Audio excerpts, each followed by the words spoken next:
ਯੋਗ ਅਤੇ ਸਤਿਕਾਰਤ ਸਰੋਤਿਆਂ ਨੂੰ ਪਿਆਰ ਸਤਿਕਾਰ ਸਹਿਤ ਨਿੱਘੀ ਜਿਹੀ ਸਤਿ ਸ੍ਰੀ ਅਕਾਲ। ਸਭ ਨੂੰ ਜੀ ਨੂੰ ਆਖਦੇ ਹਾਂ। ਸੋ ਤੇ ਪ੍ਰੋਗਰਾਮ ਦੇ ਵਿੱਚ ਆਪ ਸਭ ਦਾ ਸਵਾਗਤ ਹੈ। ਪ੍ਰੋਗਰਾਮ ਲੈ ਕੇ ਹਾਜ਼ਰ ਹੋ ਚੁੱਕੇ ਹਾਂ। ਅਪਡੇਟ ਅਮਰੀਕਾ ਦੇ ਵਿੱਚ ਅੱਜ ਸ਼ਨੀਚਰਵਾਰ ਨੂੰ ਇਮੀਗ੍ਰੇਸ਼ਨ ਦਾ ਪ੍ਰੋਗਰਾਮ ਥੋੜ੍ਹੀ ਜਿਹੀ ਦੇਰੀ ਦੇ ਨਾਲ ਆਏ ਹਾਂ। ਉਸ ਚੀਜ਼ ਦੇ ਲਈ ਆਪਾਂ ਮਾਫੀ ਮੰਗਦੇ ਹਾਂ। ਤੇ ਪ੍ਰੋਗਰਾਮ ਦੇ ਵਿੱਚ ਜਿਹੜੇ ਜੀ ਆਪਣੇ ਨਾਲ ਇਮੀਗ੍ਰੇਸ਼ਨ ਦੇ ਅਟਰਨੀ ਜੇ ਟੇਰਕਿਆਣਾ ਜੀ ਹਰ ਵਾਰੀ ਜੁੜਦੇ ਨੇ। ਅੱਜ 23 ਅਕਤੂਬਰ ਦਿਨ ਹੈਗਾ ਜੀ ਸ਼ਨੀਚਰਵਾਰ। ਅਟਰਨੀ ਟੇਰਕਿਆਣਾ ਜੀ ਜੀ ਨੂੰ ਸਵਾਗਤ ਹੈ। ਸਤਿ ਸ੍ਰੀ ਅਕਾਲ ਜੀ। ਸਤਿ ਸ਼੍ਰੀ ਅਕਾਲ ਜੀ। ਜੀ ਤੇ ਸਾਡੇ ਅੱਜ ਦੇ ਇਸ ਪ੍ਰੋਗਰਾਮ ਨੂੰ ਸਪਾਂਸਰ ਕਰਦੇ ਨੇ ਖਾਲਸਾ ਇੰਸ਼ੋਰੈਂਸ ਏਜੰਸੀ, ਜਿਨ੍ਹਾਂ ਦੇ ਕੋਲੋਂ ਤੁਸੀਂ ਹਰ ਇੱਕ ਤਰੀਕੇ ਦੀ ਇੰਸ਼ੋਰੈਂਸ ਕਰਵਾ ਸਕਦੇ ਹੋ। ਇੰਸ਼ੋਰੈਂਸ ਬਾਰੇ ਪਤਾ ਕਰਨ ਲਈ ਕਾਲ ਕਰ ਸਕਦੇ ਹੋ।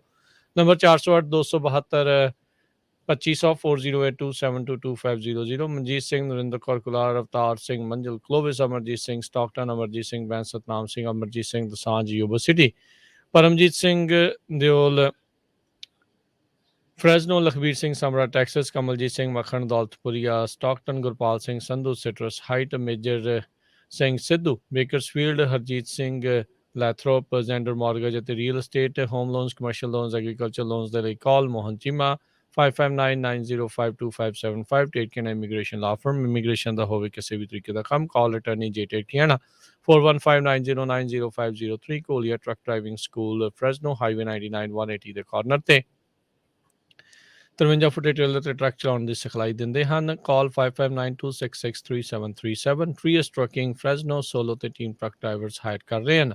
60 ਸੈਂਟ ਸੋਲੋ ਡਰਾਈਵਰਸ ਨੂੰ ਅਤੇ 70 ਸੈਂਟ ਟੀਮ ਡਰਾਈਵਰਸ ਨੂੰ ਮਿਲਣਗੇ। ਕਾਲ 5598344000। ਇਹਨਾਂ ਸਾਰਿਆਂ ਦਾ ਧੰਨਵਾਦ।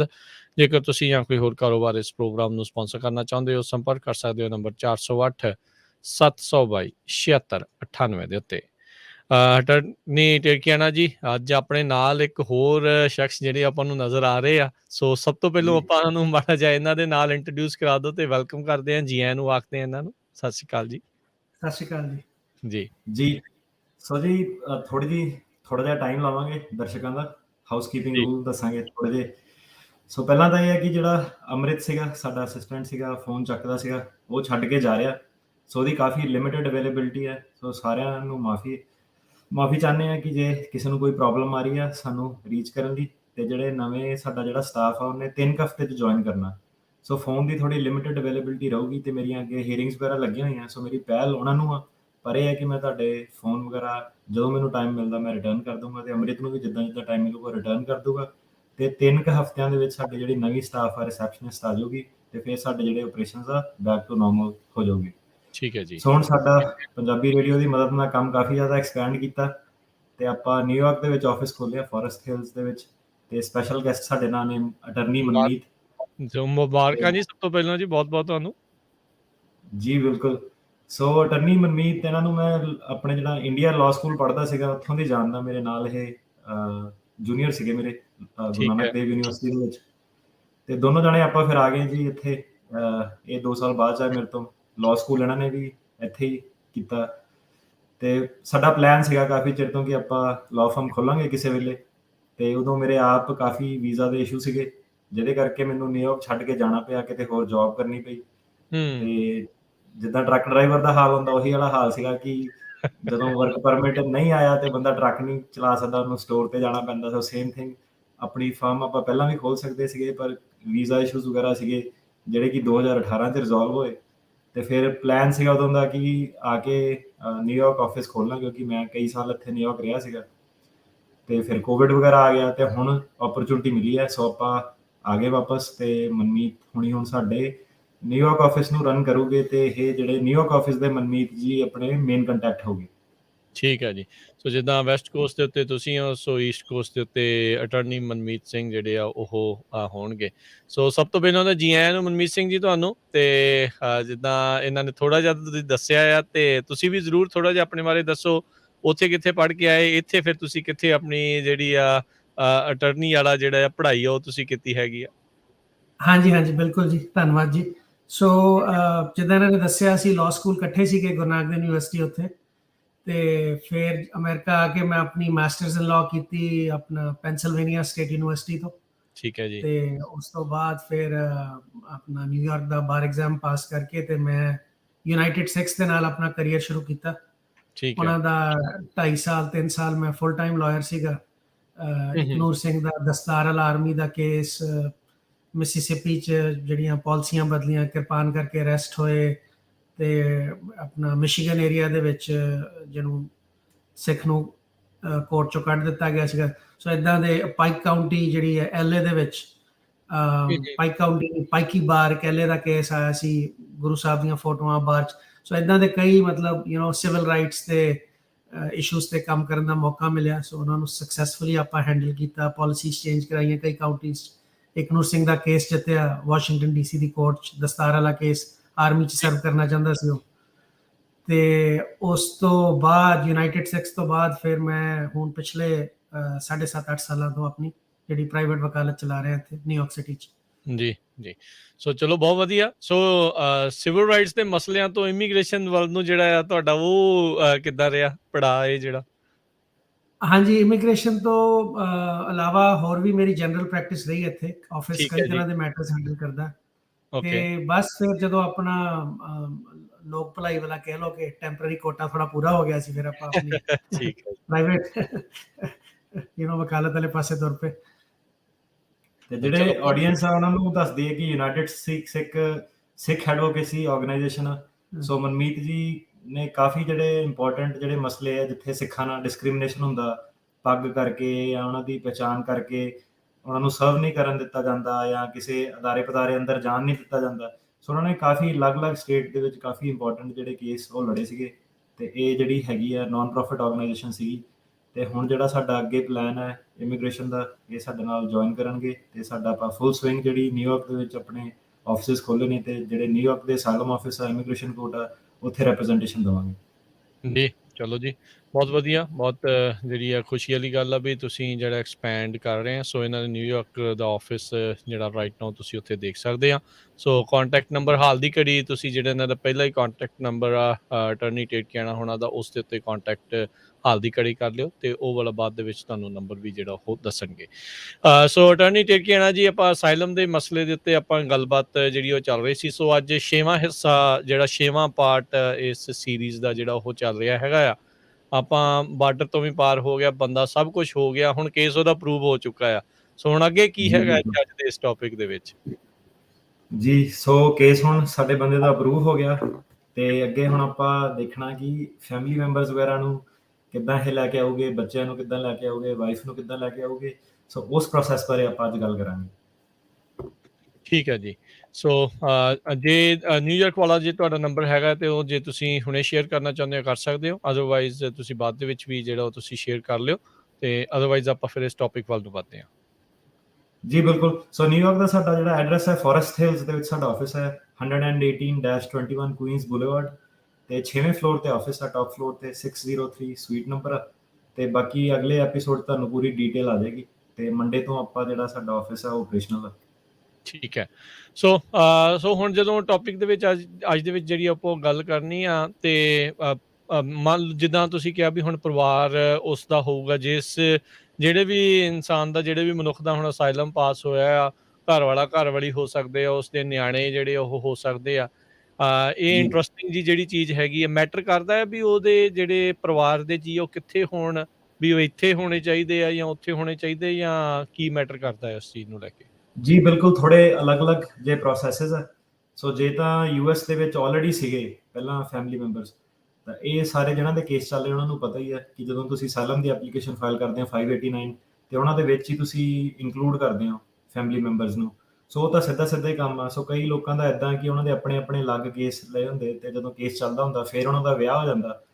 ਤੇ ਜਦੋਂ ਤੱਕ ਤੁਹਾਡਾ ਜਿਹੜਾ ਅਸਾਈਲਮ ਦਾ ਜਿਹੜਾ ਫਾਈਨਲ ਫੈਸਲਾ ਨਹੀਂ ਦਿੰਦਾ ਇਮੀਗ੍ਰੇਸ਼ਨ ਜੱਜ ਅਪਰੂਵ ਹੋਣ ਤੋਂ ਪਹਿਲਾਂ ਜੇ ਤੁਸੀਂ ਵਿਆਹ ਕਰਾ ਲੈਂਦੇ ਹੋ ਤੇ ਉਹ ਤੁਸੀਂ ਆਪਣੇ ਸਪਾਊਸ ਨੂੰ ਇਨਕਲੂਡ ਕਰ ਸਕਦੇ ਹੋ। ਤੇ ਬੱਚੇ ਤੇ ਓਬਵੀਅਸਲੀ ਜੇ ਇੱਥੇ ਪੈਦਾ ਹੋਣ ਉਹ ਤਾਂ ਬਾਏ ਬਰਥ US ਸਿਟੀਜ਼ਨ ਆ ਜੀ। ਤੇ ਜੇ ਤੁਸੀਂ ਪਹਿਲਾਂ ਹੀ ਵਿਆਹ ਕਰਾਇਆ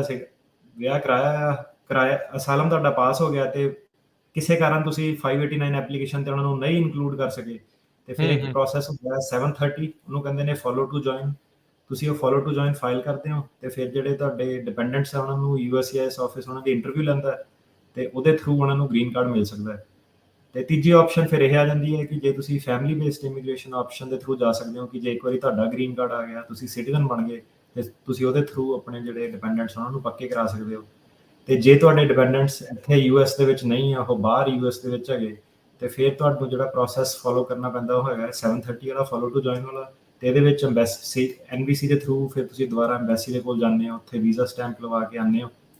ਤੇ ਇਹ ਜਿਹੜੀ ਪਟੀਸ਼ਨ ਹੈ ਤੁਸੀਂ 2 ਸਾਲ ਦੇ ਅੰਦਰ ਅੰਦਰ ਤੁਹਾਨੂੰ ਫਾਈਲ ਕਰਨੀ ਹੁੰਦੀ ਹੈ ਅਸਾਈਲਮ ਪਾਸ ਹੋਣ ਤੋਂ। ਤੇ ਜੇ ਤੁਸੀਂ ਮਿਸ ਕਰ ਦੋ ਜਾਂ ਕਿਸੇ ਕਾਰਨ ਉਹ ਨਾ ਆ ਸਕਣ, ਤੇ ਫਿਰ ਤੁਹਾਡੇ ਕੋਲ ਜਿਹੜੀ ਫੈਮਿਲੀ ਬੇਸਡ I-130 ਉਹਦੇ ਥਰੂ ਵੀ ਆਪਸ਼ਨਸ ਤੁਹਾਡੇ ਕੋਲ ਖੁੱਲੀਆਂ ਰਹਿੰਦੀਆਂ ਹਮੇਸ਼ਾ। ਸੋ ਥੋੜੇ ਜਿਹੇ ਮੈਕੈਨਿਜ਼ਮ ਦਾ ਫਰਕ ਹੈ ਕਿ ਜੇ ਯੂਐਸ 'ਚ ਤਾਂ ਥੋੜੇ ਹੋਰ ਹਿਸਾਬ ਨਾਲ ਚੱਲਦਾ, ਜੇ ਯੂਐਸ ਤੋਂ ਬਾਹਰ ਆ ਤੁਹਾਡੇ ਫੈਮਿਲੀ ਮੈਂਬਰਸ, ਤੇ ਥੋੜਾ ਜਿਹਾ ਪ੍ਰੋਸੈਸ ਜਿਹੜਾ ਉਹ ਡਿਫਰੈਂਟ ਹੈ। ਜੀ ਜੀ। ਸੋ ਕਾਫੀ ਕੁਛ ਇਸ ਦੇ ਵਿੱਚ ਹੈਗਾ ਆ, ਲੋਟ ਟੂ ਅਨਪੈਕ ਜਿਹੜਾ ਉਹ ਹੈਗਾ ਆ। ਸੋ ਜਿਹੜਾ ਫਾਰਮ 730 ਹੈਗਾ ਆ ਰਿਲੇਟਿਵ ਜਿਹੜਾ ਪਟੀਸ਼ਨ ਦਾ, ਕੌਣ ਫਾਈਲ ਕਰ ਸਕਦਾ ਆ? ਕਿਹੜਾ ਜਿਹੜਾ ਉਸ ਦਾ ਰਿਲੇਟਿਵ ਇਸ ਦੇ ਅੰਡਰ ਆਉਂਦਾ ਆ? ਜੀ ਸਭ ਤੋਂ ਪਹਿਲਾਂ ਤਾਂ ਥੋੜੀ ਜਿਹੀ ਐਕਸਪਲੇਨ ਕਰ ਦਈਏ, ਦਰਸ਼ਕਾਂ ਨੂੰ ਪਤਾ ਲੱਗ ਜਾਏ ਕਿ ਟਰਮੀਨੋਲੋਜੀ ਆਪਾਂ ਕੀ ਯੂਜ਼ ਕਰਨੀ ਹੈ। ਸੋ ਇਹਦੇ ਵਿੱਚ ਪਹਿਲਾਂ ਤਾਂ ਇਹ ਹੈ ਕਿ ਪ੍ਰਿੰਸੀਪਲ ਐਪਲੀਕੈਂਟ ਉਹ ਹੁੰਦਾ ਹੈ ਜਿਹਦਾ ਪ੍ਰਾਇਮਰੀ ਐਪਲੀਕੈਂਟ ਜਿਹਦਾ ਕੇਸ ਪਾਸ ਹੋਇਆ, ਜਿਹਨੂੰ ਅਸਾਈਲਮ ਗ੍ਰਾਂਟ ਹੋਈ ਹੈ। ਸੋ ਜਿਹੜਾ ਪ੍ਰਿੰਸੀਪਲ ਐਪਲੀਕੈਂਟ ਹੁੰਦਾ, ਪਟੀਸ਼ਨਰ ਵੀ ਉਹਨੂੰ ਕਹਿ ਦਿੰਦੇ ਆ 730 ਪਟੀਸ਼ਨਰ, ਸਿਰਫ ਇਹਨੂੰ ਹੀ ਹੱਕ ਹੈ ਕਿ ਇਹ 730 ਪਟੀਸ਼ਨ ਜਿਹੜਾ ਉਹ ਫਾਈਲ ਕਰ ਸਕਦਾ। ਤੇ ਬੈਨੀਫੀਸ਼ੀਅਰੀ ਇਹਦੇ ਵਿੱਚ ਉਹ ਹੋ ਜਾਂਦਾ ਹੈ ਕਿ ਜਿਹੜੇ ਤੁਹਾਡੇ ਬੱਚੇ ਤੇ ਘਰ ਵਾਲੀ ਹੈਗੇ ਨੇ ਬਾਹਰ ਜਾਂ ਯੂਐਸ ਦੇ ਵਿੱਚ, ਸੋ ਉਹ ਹੋ ਗਏ ਬੈਨੀਫੀਸ਼ੀਅਰੀ। ਤੇ ਇੱਕ ਚੀਜ਼ ਹੋ ਗਈ ਇਹਦੇ ਵਿੱਚ ਡੈਰੀਵੇਟਿਵ ਅਸਾਈਲੀ ਉਹਨੂੰ ਕਹਿੰਦੇ ਆ ਆਪਾਂ, ਜਦੋਂ ਜਿਹੜਾ ਪ੍ਰਿੰਸੀਪਲ ਐਪਲੀਕੈਂਟ ਜਿਹੜਾ ਮੇਨ ਬੰਦੇ ਦਾ ਕੇਸ ਪਾਸ ਹੋਇਆ ਉਹਦੇ ਕਰਕੇ ਜਦੋਂ ਤੁਹਾਨੂੰ ਸਟੇਟਸ ਮਿਲਦਾ, ਤੁਸੀਂ ਡੈਰੀਵੇਟਿਵ ਅਸਾਈਲੀ ਜਾਂ ਡੈਰੀਵੇਟਿਵ ਬੈਨੀਫੀਸ਼ੀਅਰੀ ਕਿਹਾ ਜਾਂਦਾ। ਸੋ ਤੁਸੀਂ ਸਵਾਲ ਪੁੱਛਿਆ ਸੀਗਾ ਕਿ ਕੌਣ ਫਾਈਲ ਕਰ ਸਕਦਾ ਫਾਰਮ ਨੂੰ। ਸੋ ਸਭ ਤੋਂ ਪਹਿਲਾਂ ਤਾਂ ਇਹ ਹੈ ਕਿ ਜਿਹੜਾ ਮੇਨ ਐਪਲੀਕੈਂਟ ਹੈ ਉਹ ਆਪਣੇ ਵਾਈਫ ਲਈ ਜਾਂ ਬੱਚਿਆਂ ਲਈ ਫਾਈਲ ਕਰ ਸਕਦਾ। ਜਿਹੜੇ ਆਹ ਡੈਰੀਵੇਟਿਵ ਬੈਨੀਫੀਸ਼ੀਅਰੀ ਇਹਨਾਂ ਨੂੰ ਖੁਦ ਕੋਈ ਹੱਕ ਨਹੀਂ ਹੈਗਾ ਕਿ ਆਪਣੇ ਵਾਸਤੇ ਆਪ ਫਾਈਲ ਕਰ ਸਕਣ। ਸੋ ਪਟੀਸ਼ਨਰ ਹੋ ਗਿਆ 730 ਵਾਲਾ, ਉਹਨੇ ਆਪਣੇ ਬੱਚਿਆਂ ਲਈ, ਸਪਾਊਸ ਲਈ ਫਾਈਲ ਕਰਨਾ। ਤੇ ਜਿਹੜੇ ਰਿਲੇਟਿਵਸ ਆ ਉਹ ਡਜ਼ ਨਾਟ ਮੈਟਰ ਕਿ ਉਹ ਕਿੱਥੇ ਰਹਿੰਦੇ ਆ, ਉਹ ਯੂਐਸ ਵੀ ਰਹਿ ਸਕਦੇ ਆ, ਉਹ ਬਾਹਰ ਵੀ ਰਹਿ ਸਕਦੇ ਆ। ਤੇ ਮੇਨ ਇਹਦੇ ਵਿੱਚ ਜਿਹੜੀ ਆਪਾਂ ਗੱਲ ਦੇਖਣੀ ਉਹ ਇਹ ਹੈ ਕਿ ਜਦੋਂ ਤੁਸੀਂ ਅਸਾਈਲਮ ਦੀ ਐਪਲੀਕੇਸ਼ਨ ਫਾਈਲ ਕਰਦੇ ਹੋ, ਜਿਹੜਾ 589 ਫਾਰਮ ਹੁੰਦਾ, ਉਹਦੇ ਵਿੱਚ ਤੁਸੀਂ ਆਪਣੀ ਜਿਹੜੀ ਫੈਮਿਲੀ ਦੀ ਇਨਫੋਰਮੇਸ਼ਨ ਹੈ ਉਹ ਜ਼ਰੂਰ ਡਿਸਕਲੋਜ਼ ਕਰਨੀ ਹੈ। ਜੇ ਤੁਹਾਡਾ ਵਿਆਹ ਬਾਅਦ 'ਚ ਹੋਇਆ ਸੀਗਾ ਪਰ ਕੇਸ ਦਾ ਜੇ ਫੈਸਲਾ ਨਹੀਂ ਆਇਆ, ਜਦੋਂ ਤੁਸੀਂ ਤਰੀਕ 'ਤੇ ਜਾਂਦੇ ਹੋ ਤੇ ਤੁਸੀਂ ਜੱਜ ਦੇ ਕੋਲ ਫਾਈਨਲ ਹੀਅਰ ਡਿਸੀਜਨ ਆਉਣ ਤੋਂ ਪਹਿਲਾਂ ਆਪਣਾ ਜਿਹੜਾ ਫਾਰਮ 589 ਹੈ ਉਹ ਅਪਡੇਟ ਕਰਾਉਣਾ। ਤੇ ਕਈ ਵਾਰੀ ਆਪਾਂ ਇਹ ਦੇਖਦੇ ਹਾਂ ਕਿ ਕਲਾਇੰਟ ਨੇ ਦੱਸਿਆ ਹੁੰਦਾ ਪਰ ਅਟਰਨੀ ਜਿਹੜਾ ਹੈਗਾ ਉਹਦੇ ਸਟਾਫ ਕਹਿ ਲਓ, ਪੈਰਾਲੀਗਲ, ਕਲੈਰੀਕਲ ਐਰਰ ਕਰਕੇ ਜਿਹੜਾ ਅਸਾਈਲਮ ਦਾ ਫਾਰਮ ਆ ਉਹਦੇ ਵਿੱਚ ਫੈਮਿਲੀ ਦੀ ਇਨਫੋਰਮੇਸ਼ਨ ਪਾਈ ਨਹੀਂ ਹੁੰਦੀ। ਜੇ ਤੁਸੀਂ ਫੈਮਿਲੀ ਦੀ ਇਨਫੋਰਮੇਸ਼ਨ ਨਹੀਂ ਪਾਈ ਆ ਤੇ ਤੁਹਾਡੇ ਭਾਵੇਂ ਤੁਸੀਂ ਵਕੀਲ ਨੂੰ ਦੱਸੀ ਸੀ, ਸੋ ਉਹ ਇਨਕਲੂਡ ਨਹੀਂ ਹੋ ਸਕਦੇ। ਸੋ ਤੁਸੀਂ ਇਹ ਮੇਕ ਸ਼ੋਰ ਕਰਨਾ ਕਿ ਜਦੋਂ ਤੁਹਾਡੀ ਫਾਈਨਲ ਤਰੀਕ ਹੈ, ਜਦੋਂ ਤੁਹਾਨੂੰ ਜੱਜ ਪੁੱਛ ਰਿਹਾ ਕਿ ਫਾਰਮ ਸਾਰਾ ਕੁਝ ਸਹੀ ਹੈ, ਤੇ ਉਹਦਾ ਮਤਲਬ ਪੁੱਛਣ ਦਾ ਇਹ ਵੀ ਹੈਗਾ ਕਿ ਜੇ ਕੋਈ ਇਦਾਂ ਦੀ ਇਨਫੋਰਮੇਸ਼ਨ ਮਿਸ ਹੋਈ ਹੈ ਉਹ ਵੀ ਤੁਸੀਂ ਜ਼ਰੂਰ ਉਹਦੇ ਵਿੱਚ ਐਡ ਕਰੋ। ਤੇ ਇਹ ਜਿਹੜਾ ਫਿਰ 730 ਫਾਰਮ ਜਦੋਂ ਤੁਸੀਂ ਫਾਈਲ ਕਰਦੇ ਹੋ, ਇੱਕ ਵਾਰੀ ਤੁਹਾਡਾ ਅਸਾਈਲਮ ਅਪਰੂਵ ਹੋ ਜਾਂਦਾ ਹੈ, ਤੇ ਇਹ ਨਹੀਂ ਕਿ ਤੁਸੀਂ ਸਿਰਫ ਆਪਣੇ ਸਪਾਊਸ ਲਈ ਫਾਈਲ ਕਰਨਾ, ਮਤਲਬ ਕਿ ਜਿੰਨੇ ਵੀ ਐਪਲੀਕੈਂਟ, ਜਿੰਨੇ ਵੀ ਬੈਨੀਫੀਸ਼ੀਅਰੀ ਹੈਗੇ ਥੱਲੇ, ਸਾਰਿਆਂ ਲਈ ਤੁਹਾਨੂੰ ਵੱਖੋ 730 ਫਾਰਮ ਫਾਈਲ ਕਰਨੇ ਪੈਣੇ ਨੇ। ਘਰ ਵਾਲੀ ਲਈ ਅਲੱਗ ਕਰਨਾ ਪੈਣਾ, ਬੱਚਿਆਂ ਲਈ ਅਲੱਗ ਕਰਨਾ ਪੈਣਾ। ਤੇ ਇਹਨਾਂ ਨੂੰ ਫਿਰ ਆਪਾਂ ਕਹਿੰਦੇ ਆ ਫੋਲੋ ਟੂ ਜੁਆਇਨ ਅਸਾਈਲੀ। ਤੇ ਇਹ ਜਦੋਂ ਇਹਨਾਂ ਨੂੰ ਫਿਰ ਵੀਜ਼ਾ ਮਿਲਦਾ ਹੈ ਤਾਂ ਜਿਹੜਾ ਵੀਜ਼ਾ ਦਾ ਨੰਬਰ ਹੁੰਦਾ ਉਹਨੂੰ ਕਹਿੰਦੇ ਨੇ ਵੀਜ਼ਾ 92। ਸੋ ਜਿਹੜੇ ਪਿੱਛੋਂ ਦੀ ਪਰਿਵਾਰ ਫਿਰ ਉਹਨਾਂ ਨੂੰ ਆਉਂਦਾ, ਜਿੱਦਾਂ ਆਪਾਂ ਪਹਿਲਾਂ ਵੀ ਗੱਲ ਕੀਤੀ ਕਿ ਫੈਮਿਲੀ ਬੇਸਡ ਵਾਲਿਆਂ ਨੂੰ ਇਮੀਡੀਏਟ ਰਿਲੇਟਿਵ 1, ਇਮੀਡੀਏਟ ਰਿਲੇਟਿਵ 2 ਇੱਦਾਂ ਕਲਾਸੀਫਾਈ ਕੀਤਾ ਜਾਂਦਾ। ਸੋ ਜਿਹੜੇ ਆਹ ਵਾਲੇ ਫੋਲੋ ਟੂ ਜੁਆਇਨ ਵਾਲੇ ਬੈਨੀਫੀਸ਼ੀਅਰੀ ਅਸਾਈਲਮ ਵਾਲਿਆਂ ਨੂੰ ਅਕੰਪਨੀ ਕਰਦੇ ਨੇ, ਉਹਨਾਂ ਨੂੰ ਤੁਸੀਂ ਵੀਜ਼ਾ 92 ਬੈਨੀਫੀਸ਼ੀਅਰੀ ਕਹਿੰਦੇ ਆ। ਸੋ ਇਹ ਵੀਜ਼ਾ 92 ਹੁੰਦਾ ਬੇਸਿਕਲੀ। ਤੇ ਜਿਹੜਾ ਪਟੀਸ਼ਨਰ ਹੈ 730 ਫਾਈਲ ਕਰਦਾ ਹੈ ਅਸਾਈਲਮ ਗ੍ਰਾਂਟ ਤੋਂ ਬਾਅਦ। ਈਵਨ ਜਿਹੜਾ ਗ੍ਰੀਨ ਕਾਰਡ ਹੋਲਡਰ ਵੀ ਹੈ ਉਹ ਵੀ ਫਾਈਲ ਕਰ ਸਕਦਾ ਹੈ ਜਿਹਨੂੰ ਅਸਾਈਲਮ ਮਿਲਿਆ। ਪਰ ਇਹ ਹੈ ਕਿ ਜਿਹੜਾ ਇੱਕ ਵਾਰੀ ਤੁਸੀਂ ਯੂਐਸ ਸਿਟੀਜ਼ਨ ਬਣ ਗਏ, ਫਿਰ ਤੁਸੀਂ ਜਿਹੜਾ 730 ਉਹ ਨਹੀਂ ਫਾਈਲ ਕਰ ਸਕਦੇ। ਸੋ ਤੁਸੀਂ ਇਹ 2 ਸਾਲ ਦੇ ਅੰਦਰ ਫਾਈਲ ਕਰਨਾ ਹੁੰਦਾ। ਜੇ ਨਾ ਫਾਈਲ ਕਰ ਸਕੋ ਤਾਂ ਤੁਹਾਨੂੰ ਇਮੀਗ੍ਰੇਸ਼ਨ ਤੋਂ ਤੁਸੀਂ ਪਰਮਿਸ਼ਨ ਲੈ ਸਕਦੇ ਹੋ ਕਿ ਸਾਨੂੰ ਥੋੜਾ ਜਿਹਾ ਟਾਈਮ ਹੋਰ ਦਿੱਤਾ ਜਾਵੇ। ਪਰ ਜੇ ਤੁਸੀਂ ਇੱਕ ਵਾਰੀ ਸਿਟੀਜ਼ਨ ਬਣ ਗਏ ਫਿਰ ਤੁਸੀਂ ਨਹੀਂ ਫਾਈਲ ਕਰ ਸਕਦੇ। ਸਿਰਫ ਇਹਨਾਂ ਨੇ ਸਿਟੀਜ਼ਨ ਨੂੰ ਇੱਕੋ ਐਕਸੈਪਸ਼ਨ ਦਿੱਤੀ ਹੈ ਕਿ ਜੇ ਤੁਸੀਂ ਸਿਟੀਜ਼ਨ ਬਣਨ ਤੋਂ ਪਹਿਲਾਂ, 100 ਚੁੱਕਣ ਤੋਂ ਪਹਿਲਾਂ ਤੁਸੀਂ 730 ਫਾਈਲ ਕਰਤਾ ਹੈ, ਤੇ ਫਿਰ ਤੁਸੀਂ ਰਿਕੁਐਸਟ ਕਰ ਸਕਦੇ ਆ ਕਿ ਜਿਹੜੇ ਸਾਡੇ ਫੈਮਿਲੀ ਮੈਂਬਰਸ ਆ ਉਹਨਾਂ ਨੂੰ ਵੀ ਨਾਲ ਜੁਆਇਨ ਕਰਨ ਦਿੱਤਾ ਜਾਵੇ। ਤੇ ਇਹਦੇ ਵਿੱਚ ਮੈਂ ਫਿਰ ਇੱਕ ਇਹ ਚੀਜ਼ ਦੱਸੀ ਸੀ ਕਿ 2 ਸਾਲ ਦੇ ਅੰਦਰ ਤੁਸੀਂ ਇਹ ਫਾਈਲ ਕਰਨਾ ਪੈਂਦਾ। ਸੋ 2 ਸਾਲ ਦੇ ਅੰਦਰ ਜੇ ਤੁਸੀਂ ਨਾ ਫਾਈਲ ਕਰੋ, ਤੁਹਾਨੂੰ ਆਪਣਾ ਰੀਜ਼ਨ ਦੇਣਾ ਪੈਂਦਾ ਕਿ ਕਿਉਂ ਨਹੀਂ ਫਾਈਲ ਕੀਤਾ। ਤੇ ਰੀਜ਼ਨ ਜ਼ਿਆਦਾਤਰ ਲੋਕਾਂ ਦਾ ਇਹੀ ਹੁੰਦਾ ਹੈ ਕਿ ਜਿਹਨਾਂ ਦੇ ਕੰਟਰੀ ਦੇ ਵਿੱਚ ਪ੍ਰੋਬਲਮ ਚੱਲਦੀਆਂ ਤਾਂ ਉਹ ਇਹ ਕਹਿ ਸਕਦੇ ਆ ਕਿ ਉਹਨਾਂ ਨੂੰ ਪ੍ਰੋਬਲਮ ਸੀਗੀ, ਫੋਰ ਐਗਜ਼ਾਮਪਲ ਕਿ ਉਹ ਲੱਭ ਨਹੀਂ ਸਕਦੇ ਸੀਗੇ ਕਿ ਉਹਨਾਂ ਦੇ ਬੱਚੇ ਜਾਂ ਘਰ ਵਾਲੇ ਕਿੱਥੇ ਰਹਿ ਰਹੇ ਨੇ, ਕੰਟੈਕਟ ਨਹੀਂ ਇਸਟੈਬਲਿਸ਼ ਕਰ ਸਕਦੇ ਸੀਗੇ, ਜਾਂ ਬਿਮਾਰ ਸੀਗੇ, ਜਾਂ ਉਹਨਾਂ ਨੂੰ ਪਤਾ ਨਹੀਂ ਸੀਗਾ, ਵਕੀਲ ਨੇ ਸਹੀ ਤਰੀਕੇ ਗਾਈਡ ਨਹੀਂ ਕੀਤਾ ਸੀਗਾ, ਜਾਂ ਤੁਹਾਨੂੰ ਕੋਈ ਇਲਨੈਸ ਹੋ ਗਈ, ਬਿਮਾਰੀ ਹੋ ਗਈ। ਸੋ ਜੇ ਤਾਂ ਕੋਈ ਇੱਦਾਂ ਦਾ ਰੀਜ਼ਨ ਹੈਗਾ, ਫਿਰ ਤੁਹਾਨੂੰ 2 ਸਾਲ ਦੀ ਜਿਹੜੀ ਫਾਈਲਿੰਗ ਰਿਕੁਆਇਰਮੈਂਟ ਆ ਉਹ ਤੋਂ ਛੋੜ ਦਿੱਤੀ ਜਾਊਗੀ। ਪਰ ਜੇ ਤੁਸੀਂ ਇੱਦਾਂ ਦਾ ਕੋਈ ਰੀਜ਼ਨ ਨਹੀਂ ਹੈਗਾ ਅਤੇ ਤੁਸੀਂ 2 ਸਾਲ ਵਾਲੀ ਡੈਡਲਾਈਨ ਆਪਣੀ ਮਿਸ ਕਰ ਦਿੱਤੀ ਹੈ, ਅਤੇ ਫਿਰ ਤੁਹਾਨੂੰ ਫੋਲੋ ਟੂ ਜੁਆਇਨ ਨਹੀਂ ਤੁਸੀਂ ਕਰ ਸਕਦੇ। ਫਿਰ ਤੁਹਾਨੂੰ ਜਿਹੜਾ ਗ੍ਰੀਨ ਕਾਰਡ ਵਾਲਾ 130 ਪਟੀਸ਼ਨ ਹੈ, ਜਿਹੜਾ ਥੋੜ੍ਹਾ ਜਿਹਾ ਲੰਬਾ ਪ੍ਰੋਸੈਸ ਹੋ ਜਾਂਦਾ ਕਈ ਵਾਰੀ, ਉਹਦੇ ਥਰੂ ਜਾਣਾ ਪਊਗਾ। ਜੀ ਜੀ। ਸੋ ਹਾਂ ਬਿਲਕੁਲ। ਸੋ ਕਾਫੀ ਲੰਮਾ ਚੌੜਾ ਹੈ, ਕਾਫੀ ਕੁਛ ਇਸ ਤੋਂ ਬਾਅਦ ਦੇ ਵਿੱਚ ਕਹਿ ਲਓ ਕੰਪਲੀਕੇਸ਼ਨਸ ਜਿਹੜੀਆਂ ਹੈਗੀਆਂ ਆ, ਬਰੀਕੀ ਜਿਹੜੀ ਜਿਹੜਾ ਕੰਮ ਆ ਇਹ ਮੰਗਦਾ ਆ। ਸੋ ਜਿੱਦਾਂ ਇਹ ਕਿਹਾ ਵੀ ਪਹਿਲੇ 2 ਸਾਲਾਂ ਦੇ ਵਿੱਚ ਹੀ ਇਹ ਜਿਹੜਾ ਅਪਲਾਈ ਹੋ ਸਕਦਾ ਹੈ। ਮੰਨ ਲਓ ਬੰਦੇ ਦੇ 2 ਸਾਲ ਤੋਂ ਵੀ ਉੱਤੇ ਜਿਹੜਾ ਲੰਘ ਗਏ ਆ, ਜੇ ਉਹ ਸਿਟੀਜ਼ਨ ਨਹੀਂ ਹੋਇਆ, ਕਿ ਫਿਰ ਵੀ ਅਪਲਾਈ ਹੋ ਸਕਦਾ ਹੈ ਕਿ ਨਹੀਂ, ਜਿਹੜਾ 730 ਫਾਰਮ ਆ? ਸੋ ਪਹਿਲਾਂ ਤਾਂ ਗੱਲ ਕਰੀਏ 2 ਸਾਲ ਸ਼ੁਰੂ ਕਦੋਂ ਤੋਂ ਹੋਣੇ ਆ। ਜਿਹੜਾ ਤਾਂ ਬੰਦੇ ਨੂੰ ਅਸਾਈਲਮ ਮਿਲਿਆ, ਸੋ ਅਸਾਈਲਮ ਤੇ ਰਿਫਿਊਜੀ 'ਚ ਕੀ ਫਰਕ ਹੁੰਦਾ ਹੈ ਆਪਾਂ ਪਹਿਲਾਂ ਵੀ ਗੱਲ ਕਰ ਚੁੱਕੇ, ਕਾਫੀ ਡਿਟੇਲ 'ਚ, ਜ਼ਿਆਦਾ ਬਰੀਕੀ 'ਚ ਨਹੀਂ ਜਾਵਾਂਗੇ। ਮੋਟੇ ਤੌਰ ਤੇ ਅਸਾਈਲਮ ਉਹ ਹੁੰਦਾ ਜਿਹੜਾ ਬੰਦਾ US 'ਚ ਆਲਰੇਡੀ ਪਹੁੰਚ ਗਿਆ, ਜਿਹਨੂੰ USCIS ਅਸਾਈਲਮ ਮੋਰੇ ਜਾਂ ਇਮੀਗ੍ਰੇਸ਼ਨ ਜੱਜ ਮੋਰੇ ਉਹਦਾ ਕੇਸ ਪਾਸ ਹੋਇਆ। ਤੇ ਰਿਫਿਊਜੀ ਉਹ ਬੰਦਾ ਹੁੰਦਾ ਜਿਹੜਾ ਸਿੱਧੇ ਹੀ ਬਾਹਰੋਂ ਪੱਕੇ ਤੌਰ ਤੇ ਐਜ਼ ਅ ਰਿਫਿਊਜੀ ਆਉਂਦਾ। ਸੋ ਉਹ ਅਨਫੋਰਚੂਨੇਟਲੀ ਜਿਹੜੇ ਸਾਡੇ ਬੰਦੇ ਆ ਪੰਜਾਬ ਵਾਲੇ, ਉਹਨਾਂ ਦੇ ਲਈ ਰਿਫਿਊਜੀ ਦੀ ਆਪਸ਼ਨ ਨਹੀਂ ਹੈਗੀ, ਕਿਉਂਕਿ ਇਸ ਵੇਲੇ ਰਿਫਿਊਜੀ ਕ੍ਰਾਈਸਿਸ ਨਹੀਂ ਚੱਲਦਾ। ਸੋ ਉਹ ਜਿਹੜਾ United nations human right commission ਦੇ ਥਰੂ ਜਿਹੜੇ ਪ੍ਰੋਬਲਮੈਟਿਕ ਕੰਟਰੀ ਆ, ਅਫਗਾਨਿਸਤਾਨ, ਸੀਰੀਆ, ਜਿੱਥੇ ਵੀ ਪ੍ਰੋਬਲਮ ਆਉਂਦੀਆਂ, ਉਹ ਸਿੱਧੇ ਉਹਨਾਂ ਨੂੰ ਕਲਾਸੀਫਾਈ ਕਰਕੇ ਰਿਫਿਊਜੀ ਕੈਂਪਾਂ ਦੇ ਥਰੂ ਡਾਇਰੈਕਟਲੀ ਜਿਹੜਾ ਹੈਗਾ ਐਜ਼ ਅ ਰਿਫਿਊਜੀ ਲੈ ਕੇ ਆਉਂਦੇ ਨੇ। ਸੋ ਰਿਫਿਊਜੀ ਦੇ ਕੇਸ 'ਚ 2 ਸਾਲ ਦੀ ਡੈਡਲਾਈਨ ਉਦੋਂ ਸ਼ੁਰੂ ਹੁੰਦੀ ਹੈ ਜਦੋਂ ਰਿਫਿਊਜੀ ਐਡਮਿਸ਼ਨ ਲੈਂਦਾ, ਕਿਉਂਕਿ ਉਹਨੂੰ ਉਦੋਂ ਹੀ ਸਟੇਟਸ ਮਿਲਦਾ ਹੈ। ਤੇ ਜਿਹੜਾ ਅਸਾਈਲਮ ਦੇ ਕੇਸ ਦੇ ਵਿੱਚ ਜਿਹੜੀ 2 ਸਾਲ ਦੀ ਡੈਡਲਾਈਨ ਹੈ, ਉਹ ਕੇਸ ਪਾਸ ਹੋਣ ਤੋਂ ਬਾਅਦ ਸ਼ੁਰੂ ਹੁੰਦੀ ਹੈ।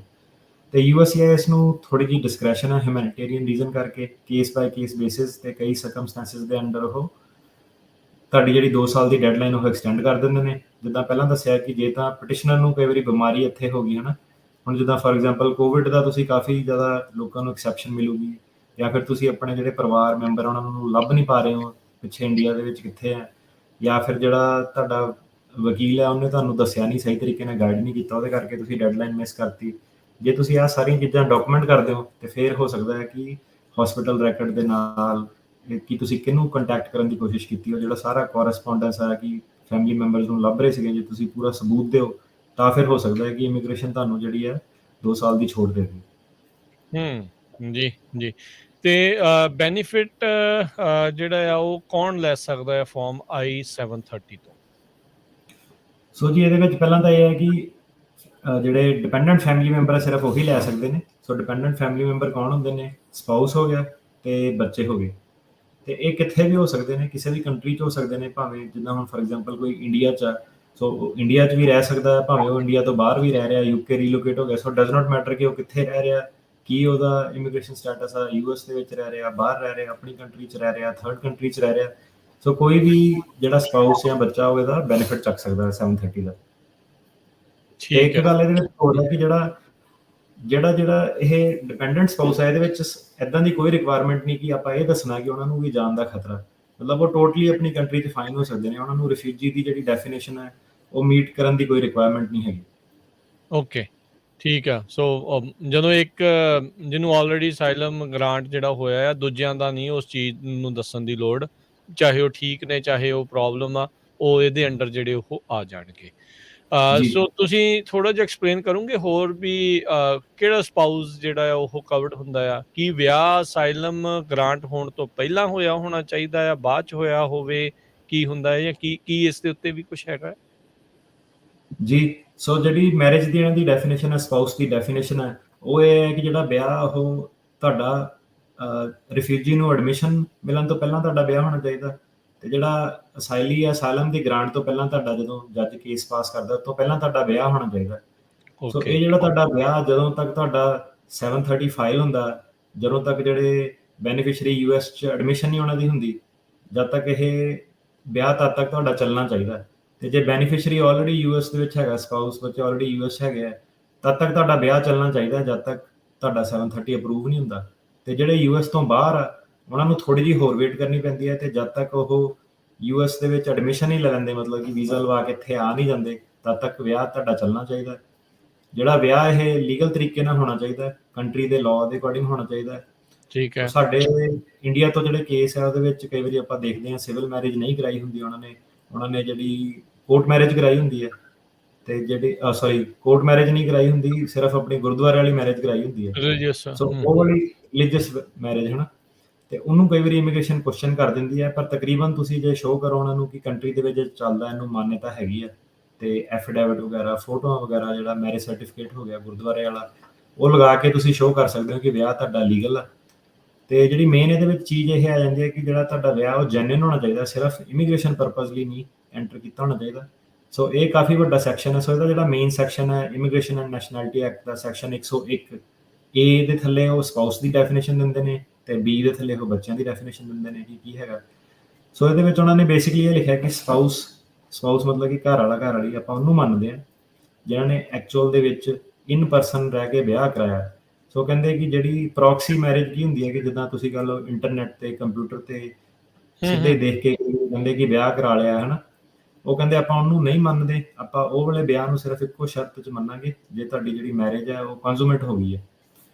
ਸੋ ਬੜੀ ਲਿਮਿਟਿਡ ਜੀ ਐਕਸੈਪਸ਼ਨ ਹੈ। ਸੋ ਲੌਂਗ ਸਟੋਰੀ ਸ਼ਾਰਟ ਇਹਦੀ ਇਹ ਹੈ ਕਿ ਜਿਹੜਾ ਜਦ ਤੱਕ 730 ਅਪਰੂਵ ਨਹੀਂ ਹੁੰਦਾ ਤੇ ਵੀਜ਼ਾ ਲਵਾ ਕੇ ਉਹ US ਦੇ ਵਿੱਚ ਐਂਟਰੀ ਨਹੀਂ ਮਾਰਦੇ, ਤਦ ਤੱਕ ਤੁਹਾਡਾ ਜਿਹੜਾ ਵਿਆਹ ਉਹ ਕੰਟੀਨਿਊਸ ਹੋਣਾ ਚਾਹੀਦਾ।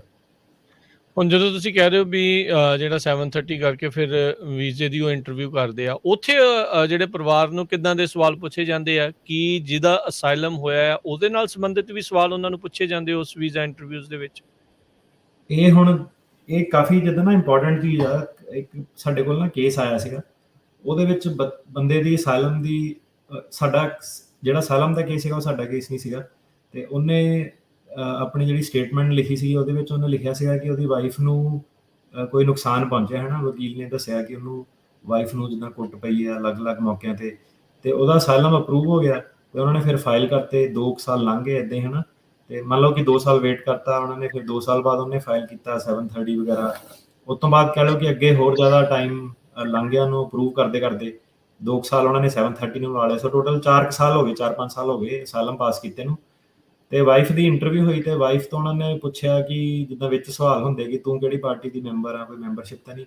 ਤੇ ਵਾਈਫ ਨੇ ਪਾਰਟੀ ਦੀ ਮੈਂਬਰਸ਼ਿਪ ਨਹੀਂ ਲਿਖੀ ਸੀ। ਹੁਣ ਵਾਈਫ ਨੂੰ ਕੌਣ ਦੱਸੇ ਕਿ ਬੰਦੇ ਦੀ ਸਟੇਟਮੈਂਟ ਕੀ ਆ, ਤੇ ਬੰਦਾ ਵੀ ਕੇਸ ਆਪਣਾ ਪਾਸ ਕਰਾ ਕੇ ਉਹਨੇ ਧਿਆਨ ਨਹੀਂ ਦਿੱਤਾ ਕਿੱਦਾਂ ਹੈਗਾ। ਸੋ ਬਹੁਤ ਜ਼ਿਆਦਾ ਜਿਹੜੇ ਕੇਸ ਆਪਾਂ ਦੇਖਦੇ ਹਾਂ ਉਹ ਕਈ ਵਾਰੀ ਇੱਦਾਂ ਖੁੱਲ੍ਹ ਜਾਂਦੇ ਨੇ, ਤੇ ਇਮੀਗ੍ਰੇਸ਼ਨ ਕਹਿੰਦੀ ਹੈ ਕਿ ਹਸਬੈਂਡ ਤੇਰੇ ਨੇ ਤਾਂ ਕਿਹਾ ਉੱਥੇ ਕਿ ਪਾਰਟੀ ਦੀ ਮੈਂਬਰ ਸੀਗੀ, ਤੈਨੂੰ ਮਾਰ ਪਈ ਹੈ। ਜਦੋਂ ਉਹਨੂੰ ਪੁੱਛਦੇ ਉਹਨੂੰ ਕੁਛ ਯਾਦ ਨਹੀਂ ਹੁੰਦਾ, ਤੇ ਫਿਰ ਜਦੋਂ ਉਹਨਾਂ ਨੂੰ ਸ਼ੱਕ ਪੈਂਦਾ ਫਿਰ ਉਹ ਆਪਣੀ ਫਾਈਂਡਿੰਗ ਦੇ ਕੇ ਜਿਹੜੇ ਹੈਗੇ ਆ ਉਹ ਵਾਪਸ ਫਾਈਲ ਘਲਾੜਦੇ ਨੇ ਇੱਥੇ ਕਿ ਇਹ ਫਰਾਡ ਦਾ ਕੇਸ ਆ। ਸੋ ਵਾਪਸ ਜਾਂਦਾ ਹੈ, ਤੇ ਉਹ ਜਿਹੜੇ ਕਈ ਸਾਰੇ ਜਿਹੜੇ ਕੇਸ ਹੈਗੇ ਉਹ ਦੁਬਾਰਾ ਰੀਓਪਨ ਹੋ ਜਾਂਦੇ ਨੇ ਕਿ ਸਾਨੂੰ ਐਡਵਰਸ ਇਨਫੋਰਮੇਸ਼ਨ ਮਿਲੀ ਹੈ। ਸੋ ਜਿਹੜੇ 730 ਵਗੈਰਾ ਹੈਗੇ ਤੁਸੀਂ ਧਿਆਨ ਨਾਲ ਫਾਈਲ ਕਰਨੇ। ਇੱਦਾਂ ਨਹੀਂ ਕਿ ਅੰਨ੍ਹੇਵਾਹ ਫਾਰਮ ਹੀ ਹੈਗੇ ਕਿ ਤੁਸੀਂ ਕਹੋ ਕਿ 1500 ਬਚਾਉਣ ਲਈ ਮੈਂ ਵਕੀਲ ਨੂੰ ਨਾ ਕਰਾਂ। ਸੋ ਕਈ ਵਾਰੀ ਜਿੱਦਾਂ ਕੇਸ ਹੁੰਦੇ ਆ, ਲੋਕੀ ਹਰੇਕ ਲਾਅ ਆਫਿਸ ਤੋਂ ਜਿੱਦਾਂ ਸੁਣਿਆ ਕਿ ਵਕੀਲ ਬੜੇ ਮਹਿੰਗੇ ਹੁੰਦੇ ਆ, ਤੇ ਆਪਾਂ ਅਸਾਈਲਮ ਹੋ ਗਿਆ ਤੇ ਦੂਜੇ ਦੇ ਫਾਰਮ ਹੀ ਭਰਨੇ ਆ, ਥੱਲੇ ਜਾ ਕੇ ਪੈਰਾਲੀਗਲ ਕੋ ਕਰਾ ਲੈਂਦੇ ਆ। ਸੋ ਜਿਹੜੀਆਂ ਆਹ ਵਾਲੀਆਂ ਹੁਣ ਚੀਜ਼ਾਂ ਹੈਗੀਆਂ ਨਾ, ਇਹ ਨਹੀਂ ਤੁਸੀਂ ਕਰਾ ਸਕਦੇ। ਤੇ ਇਹਦੇ ਵਿੱਚ ਫਿਰ ਜਦੋਂ ਬੰਦਾ ਫਸਦਾ ਤੇ ਉਹ ਇਸ ਤਰੀਕੇ ਨਾਲ ਫਸਦਾ ਕਿ ਫਿਰ ਅਸਾਈਲਮ ਵੀ ਰੀਓਪਨ ਹੁੰਦਾ, ਤੇ ਫਿਰ ਤੁਹਾਡੇ ਉੱਤੇ ਇੱਕ ਬਾਰ ਲੱਗਦੀ ਆ ਫ੍ਰਿਵਲਸ ਅਸਾਈਲਮ ਫਾਈਂਡਿੰਗ। ਤੇ ਇੱਕ ਵਾਰੀ ਫ੍ਰਿਵਲਸ ਅਸਾਈਲਮ ਫਾਈਂਡਿੰਗ ਦੀ ਤੁਹਾਡੇ ਉੱਤੇ ਬਾਰ ਲੱਗ ਗਈ, ਤੇ ਤੁਸੀਂ ਕਿਸੇ ਵੀ ਤਰੀਕੇ ਨਾਲ ਕਿਸੇ ਵੀ ਐਡਜਸਟਮੈਂਟ ਆਫ ਸਾਡਾ ਯੂ ਵੀਜ਼ਾ ਵਾ ਸਭ ਕੁਝ ਆਫ ਦਾ ਟੇਬਲ ਹੋ ਜਾਂਦਾ, ਤੁਸੀਂ ਪੱਕੇ ਨਹੀਂ ਹੋ ਸਕਦੇ। ਨਹੀਂ, ਕਦੀ ਪਤਾ ਲੱਗ ਜਾਏ ਵੀ ਤੁਸੀਂ ਸਿਸਟਮ ਨੂੰ ਚੀਟ ਕਰਨ ਦੀ ਕੋਸ਼ਿਸ਼ ਕੀਤੀ ਆ, ਧੋਖਾ ਦੇਣ ਦੀ ਕੋਸ਼ਿਸ਼ ਕੀਤੀ ਆ, ਤੇ ਫੜ ਹੋ ਗਏ, ਤਾਂ ਫਿਰ ਇਹ ਜਿਹੜੀ ਬਹੁਤ ਵੱਡੀ ਜਿਹੜੀ ਮੁਸ਼ਕਲ ਉਹ ਆ ਜਾਂਦੀ ਹੈ। ਸੋ ਪਹਿਲੋਂ ਵੀ ਕਹਿੰਦੇ ਜਿੱਦਾਂ ਅਟਾਰਨੀ ਟੇਕੀਆਨਾ ਨੂੰ ਦੱਸਦੇ ਹੁੰਦੇ ਸੀ ਵੀ ਭਾਈ ਇੰਟਰਵਿਊ ਦੇ ਉੱਤੇ ਜਿਹੜੇ ਉਹ ਜਾਣ ਤੋਂ ਪਹਿਲਾਂ ਜਿਹੜਾ ਆ ਉਹ ਵੀ ਸਭ ਨੂੰ ਪਤਾ ਹੋਣਾ ਚਾਹੀਦਾ ਆ ਵੀ ਉੱਥੇ ਕੀ ਆਖਿਆ ਆ, ਕੀ ਹੋਇਆ ਸੀ, ਕਿਵੇਂ ਆ, ਕਿਉਂਕਿ ਉਹਨਾਂ ਨੇ ਤਾਂ ਪਤਾ ਕਰਨ ਦੀ ਕੋਸ਼ਿਸ਼ ਕਰਨੀ ਆ। ਸੋ ਲਾਸਟ ਟਾਈਮ ਜਦੋਂ ਆਪਾਂ ਕਰ ਰਹੇ ਸੀ ਉਦੋਂ 30 ਦਿਨ ਦਾ ਹੁੰਦਾ ਆ ਵੀ ਕਿਸੇ ਵੀ ਅਸਾਈਲਮ ਦੇ ਫੈਸਲੇ ਦੇ ਉੱਤੇ ਆਈਦਰ ਜਿਹਨੇ ਅਸਾਈਲਮ ਦੇ ਲਈ ਅਪਲਾਈ ਕੀਤਾ ਜਾਂ ਸਰਕਾਰੀ ਧਿਰਾ ਵੀ ਉਹ ਕਰ ਸਕਦੀ ਆ। ਪਰ ਇਹ ਜਿਹੜਾ ਫ੍ਰਿਵਲਸ ਕੇਸ ਦੀ ਜਿਹੜੀ ਇਹ ਗੱਲ ਆਉਂਦੀ, ਇਹ ਤਾਂ ਫਿਰ ਕਈ ਮਹੀਨਿਆਂ ਬਾਅਦ ਜਾ ਕੇ ਕਿਸੇ ਦੀ ਵਾਰੀ ਆਉਂਦੀ ਹੋਊਗੀ। ਕੀ ਉਹ ਫਿਰ ਵੀ ਦੁਬਾਰਾ ਇਦਾਂ ਫਿਰ ਰੀਓਪਨ ਕਰ ਸਕਦੇ ਆ ਕੇਸ ਨੂੰ? ਜੇ ਉਹਨਾਂ ਨੇ ਰੀਓਪਨ, ਹਾਂਜੀ ਬਿਲਕੁਲ, ਉਹ ਆਪਣਾ, ਕਿਉਂਕਿ ਜੇ ਕੋਈ ਸਰਕਾਰ ਨੂੰ, ਜਿੱਦਾਂ ਆਪਾਂ ਕਿਹਾ ਕਿ ਚੇਂਜ ਸਰਕਮਸਟੈਂਸਿਸ ਡਿਸਕਸ ਕੀਤਾ ਸੀਗਾ ਕਿ ਆਪਾਂ ਕਹਿੰਦੇ ਕਿ ਰਿਮੂਵਲ ਹੋ ਗਿਆ, ਤੇ ਆਪਾਂ ਜਾਣਦੇ ਹਾਂ ਸਰਕਾਰ ਨੂੰ ਕਿ ਰੀਓਪਨ ਕਰੋ। ਸੋ ਇਦਾਂ ਹੀ ਜਿਹੜਾ ਡਿਪਾਰਟਮੈਂਟ ਆਫ ਹੋਮਲੈਂਡ ਸਿਕਿਉਰਿਟੀ ਵਾਲਾ ਉਹ ਵੀ ਕਹਿ ਸਕਦਾ ਕਿ ਇਦਾਂ ਦੀ ਨਵੀਂ ਇਨਫੋਰਮੇਸ਼ਨ ਸਾਹਮਣੇ ਆਈ ਹੈ ਜਿਹੜੀ ਪਹਿਲਾਂ ਨਹੀਂ ਸੀਗੀ। ਸੋ ਉਹ ਵੀ ਤੁਹਾਡਾ ਜਿਹੜਾ ਕੇਸ ਹੈ ਉਹ ਰੀਓਪਨ ਕਰ ਸਕਦੇ ਆ। ਕਿਤੇ ਪੱਥਰ ਤੇ ਲਕੀਰ ਨਹੀਂ ਲਿਖਿਆ ਕਿ ਫੇਕ ਕੇਸ ਇੱਕ ਵਾਰੀ ਅਪਰੂਵ ਕਰਤਾ ਤੇ ਉਹ ਦੁਬਾਰਾ ਰੀਓਪਨ ਨਹੀਂ ਕਰ ਸਕਦੇ। ਸੋ ਸਾਡੇ ਕੋਲ ਐਕਚੁਅਲੀ ਇੱਕ ਕੇਸ ਆਇਆ ਹੋਇਆ ਇੱਦਾਂ ਦਾ, ਦਸੰਬਰ 'ਚ ਉਹਦੀ ਹੀਅਰਿੰਗ ਆ। ਕਾਫੀ ਪ੍ਰੋਬਲਮੈਟਿਕ ਕੇਸ ਹੈ। ਸੋ ਦੇਖਦੇ ਹਾਂ ਕੀ ਹੁੰਦਾ, ਤੇ ਉਹਦੇ ਬਾਰੇ ਮੈਂ ਡਿਸਕਸ ਕਰੂੰਗਾ ਜਨਵਰੀ ਦੇ ਵਿੱਚ। ਦੇਖਦੇ ਹਾਂ ਕੀ ਜੱਜ ਸਾਹਿਬ ਫੈਸਲਾ ਦਿੰਦੇ ਨੇ। ਕੀ ਫੈਸਲਾ ਆਉਂਦਾ? ਸੋ ਬੰਦਾ ਮੰਨ ਗਿਆ ਬੇਸਿਕਲੀ ਕਿ ਫ੍ਰਿਵਲਸ ਸੀਗਾ, ਤੇ ਉਹਦੇ ਕੋਲ ਹੁਣ ਥੋੜ੍ਹੀਆਂ ਜਿਹੀਆਂ ਹੋਰ ਮੈਰਿਜ ਬੇਸ ਦੀਆਂ ਆਪਸ਼ਨਸ ਹੈਗੀਆਂ।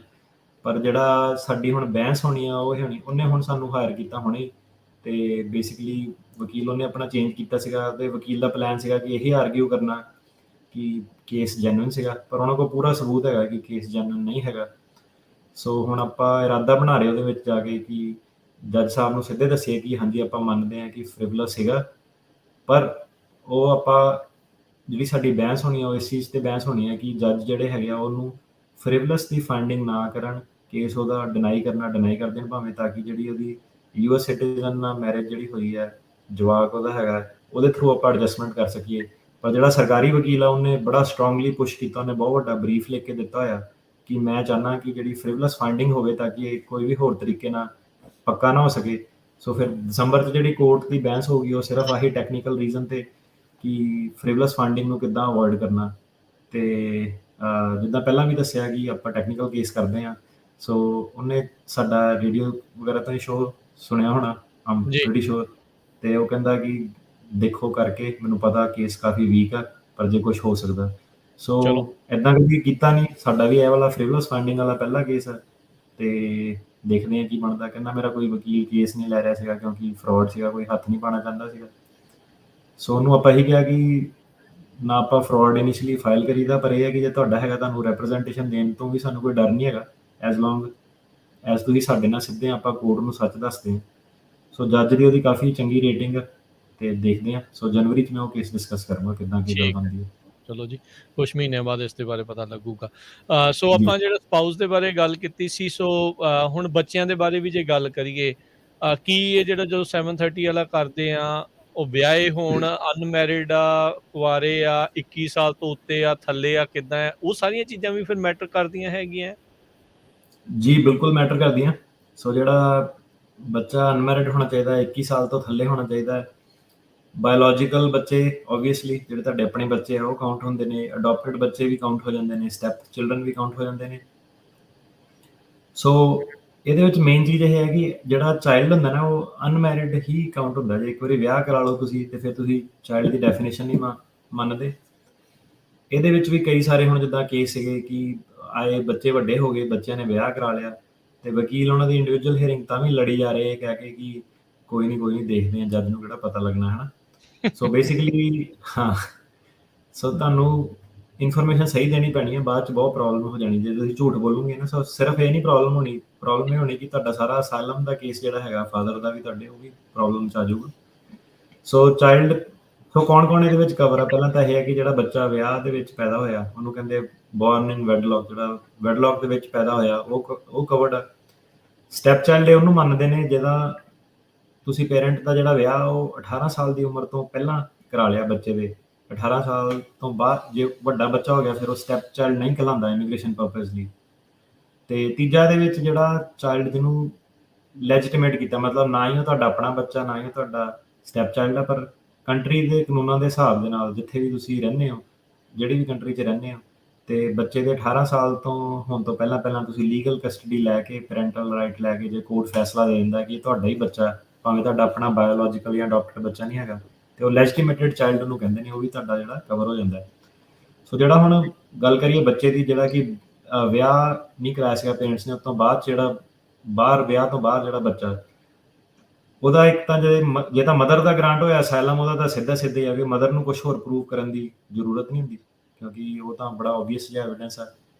ਤੇ ਜਿਹੜਾ ਫਾਦਰ ਦਾ ਜੇ ਕੇਸ ਅਪਰੂਵ ਹੋਇਆ, ਤੇ ਉਹਨਾਂ ਨੇ ਕੇਸ ਤਾਂ ਹੀ ਗ੍ਰਾਂਟ ਕਰਨਾ ਜੇ ਫਾਦਰ ਨੇ ਲੀਗਲੀ ਤਰੀਕੇ ਨਾਲ ਉਹਨੂੰ ਆਪਣਾ ਬੱਚਾ ਮੰਨਿਆ ਸੀਗਾ, ਤੇ ਸਕੂਲ ਦੇ ਸਰਟੀਫਿਕੇਟ ਹੋ ਗਏ, ਹੋਰ ਜਿਹੜੇ ਪਰਵਰਿਸ਼ ਵਗੈਰਾ ਦੇ ਡਾਕੂਮੈਂਟ ਆ, ਸਕੂਲ ਦੇ ਰਿਲੀਜੀਅਸ ਸਰਟੀਫਿਕੇਟ ਹੋ ਗਿਆ, ਉਹ ਸਾਰਿਆਂ ਤੇ ਪਿਓ ਨੇ ਆਪਣਾ ਨਾਮ ਚੜਾਇਆ ਸੀਗਾ ਕਿ ਮੈਂ ਐਕਨੋਲੇਜ ਕਰਦਾ ਕਿ ਇਹ ਬੱਚਾ ਮੇਰਾ ਆਪਣਾ ਹੀ ਹੈ।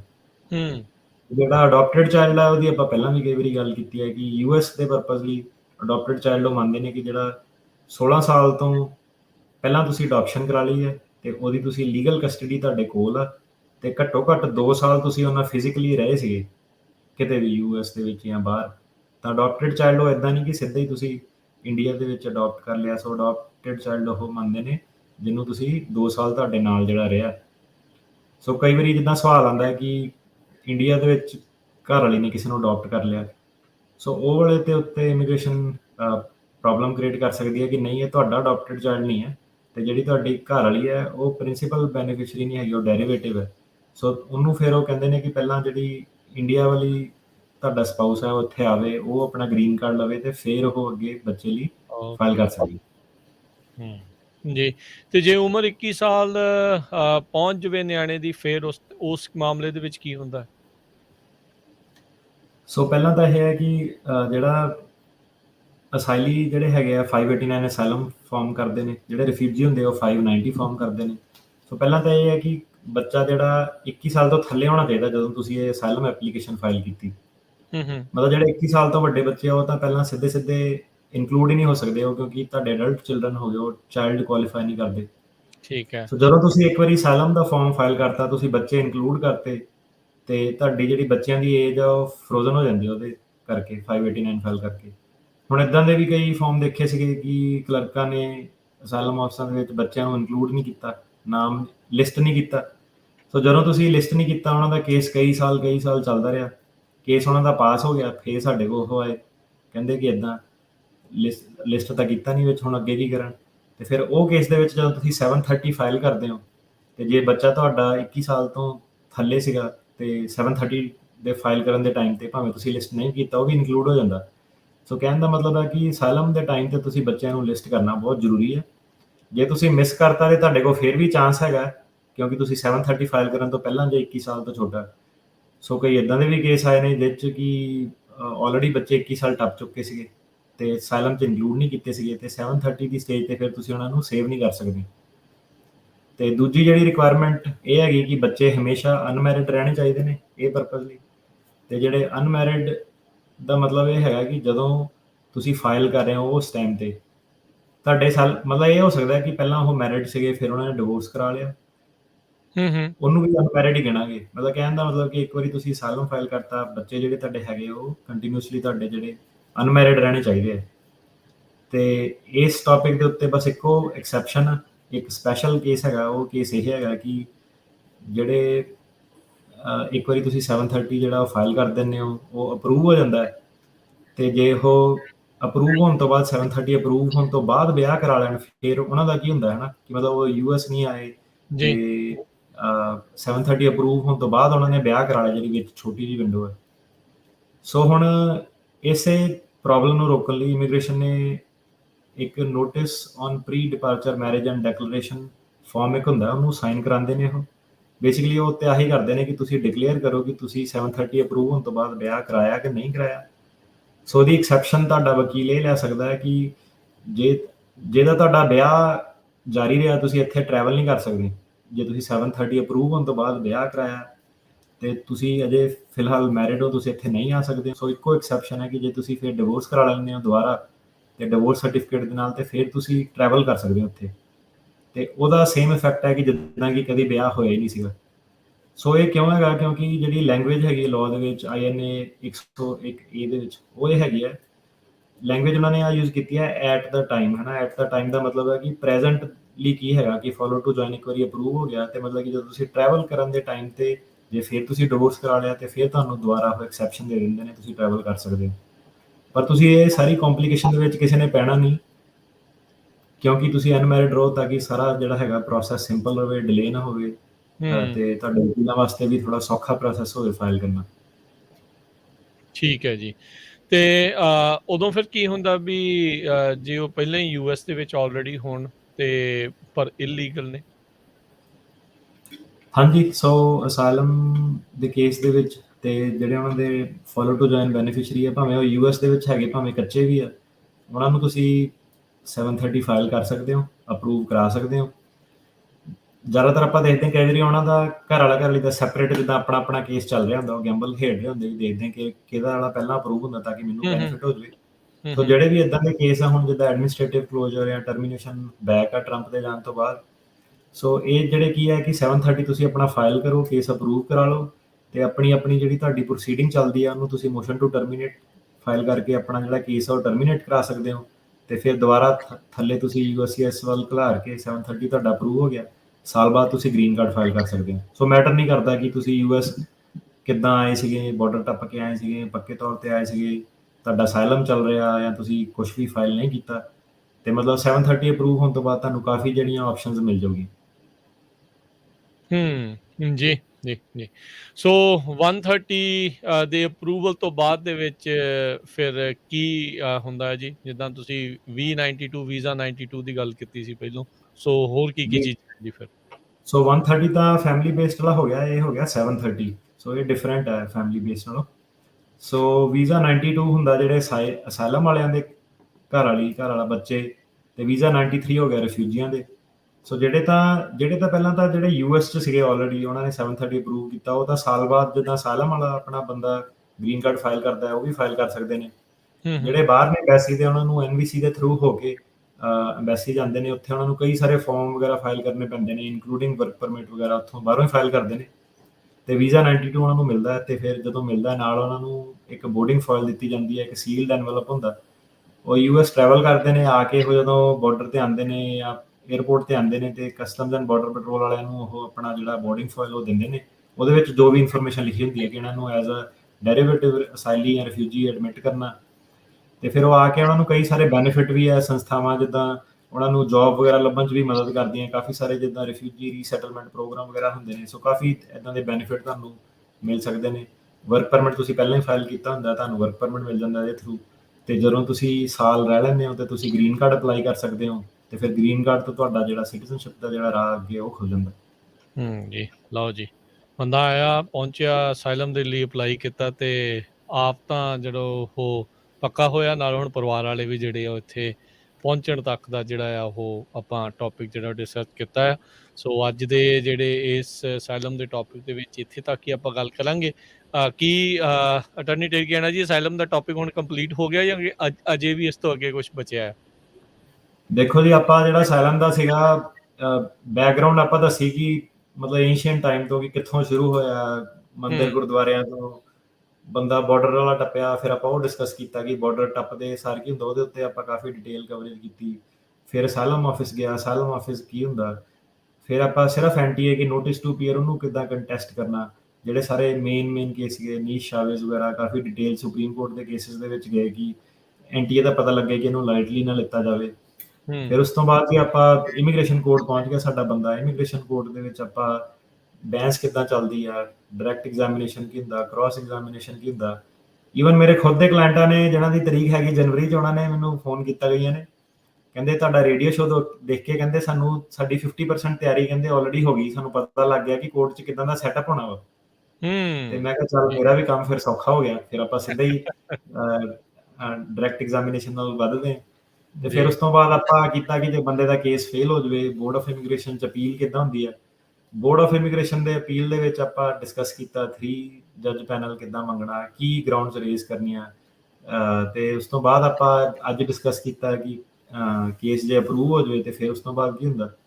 ਸੋ ਅਸਾਈਲਮ ਦਾ ਜਿਹੜਾ ਮੁੱਖ ਤੌਰ ਤੇ ਤਾਂ ਸਾਡਾ ਜਿਹੜਾ ਕਵਰੇਜ ਹੋ ਗਈ ਹੈ ਕਾਫੀ, ਪਰ ਇਹਦੇ ਵਿੱਚ ਜਿੱਦਾਂ ਸਪੈਸ਼ਲ ਇਸ਼ੂਜ਼ ਕਾਫੀ ਸਾਰੇ ਜਿੱਦਾਂ ਆਉਂਦੇ ਰਹਿਣੇ ਆ ਅੱਗੇ ਵੀ। ਜਿੱਦਾਂ ਨੀਸ਼ ਸ਼ਾਵੇਜ਼ ਵਾਲਾ ਹੋਇਆ, ਕੈਂਸਲੇਸ਼ਨ ਆਫ ਰਿਮੂਵਲ ਵਾਲਾ ਹੋਇਆ, ਤੇ ਇੱਦਾਂ ਦੀ ਜਿਹੜੀ ਇਨਫੋਰਮੇਸ਼ਨ ਆਪਾਂ ਦਿੰਦੇ ਰਹਾਂਗੇ। ਜਿਹੜੇ ਵੱਖ-ਵੱਖ ਟੌਪਿਕ ਆ, ਜਿੱਦਾਂ ਲਾਅ ਬਦਲਦਾ ਆਪਾਂ ਡਿਸਕਸ ਕਰਦੇ ਰਹਾਂਗੇ।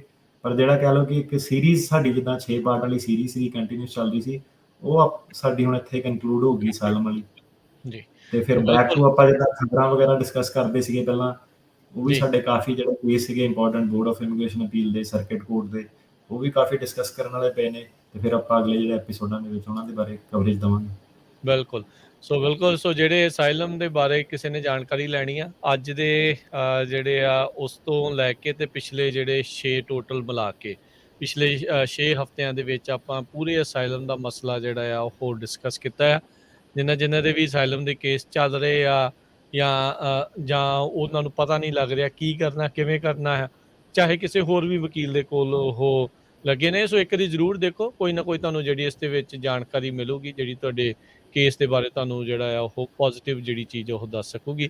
ਸੋ ਪੰਜਾਬੀ ਜਿਹੜੀ USA ਦੇ YouTube ਚੈਨਲ ਦੇ ਉੱਤੇ ਜਾ ਕੇ ਤੁਸੀਂ US ਇਮੀਗ੍ਰੇਸ਼ਨ ਅਟਰਨੀ ਜੇ ਟਰਕੀਆਨਾ ਜਾਂ ਅਸਾਈਲਮ ਸੀਰੀਜ਼ ਜਿਹੜੀ ਉਹ ਤੁਸੀਂ ਪਾ ਲਿਓ, ਅਤੇ ਫਿਰ ਤੁਹਾਨੂੰ ਉਸ ਦੇ ਨਾਲ ਸੰਬੰਧਿਤ ਸਾਰੀਆਂ ਹੀ ਜਿਹੜੀਆਂ ਆ ਉਹ ਜਿਹੜੀਆਂ ਵੀਡੀਓਜ਼ ਆ ਉਹ ਆ ਜਾਣਗੀਆਂ, ਅਤੇ ਤੁਸੀਂ ਉਹਨਾਂ ਨੂੰ ਜ਼ਰੂਰ ਧਿਆਨ ਦੇ ਨਾਲ ਸੁਣਿਓ ਅਤੇ ਧਿਆਨ ਦੇ ਨਾਲ ਦੇਖਿਓ। ਅਤੇ ਹੁਣ ਆਪਾਂ ਇੱਥੇ ਅਟਰਨੀ ਟਰਕੀਆਨਾ ਜੀ, ਅਟਰਨੀ ਮਨਮੀਤ ਜੀ, ਆਪਾਂ ਲੈਂਦੇ ਹਾਂ ਇੱਕ ਬ੍ਰੇਕ, ਅਤੇ ਬ੍ਰੇਕ ਤੋਂ ਬਾਅਦ ਦੇ ਵਿੱਚ ਆਪਾਂ ਮੁੜ ਵਾਪਸ ਜਿਹੜਾ ਉਹ ਹਾਜ਼ਰ ਹੋਵਾਂਗੇ, ਅਤੇ ਫਿਰ ਉਸ ਤੋਂ ਬਾਅਦ ਦੇ ਵਿੱਚ ਆਪਾਂ ਸਰੋਤਿਆਂ ਦੀਆਂ ਲਵਾਂਗੇ ਕਾਲਸ। ਸਰੋਤਿਓ, ਕਾਲ ਕਰਨ ਦੇ ਲਈ ਨੰਬਰ ਜਿਹੜਾ ਹੈ 408 272 5200 4082725200। ਮਿਲਦੇ ਆ ਇੱਕ ਬ੍ਰੇਕ ਤੋਂ ਬਾਅਦ 'ਚ।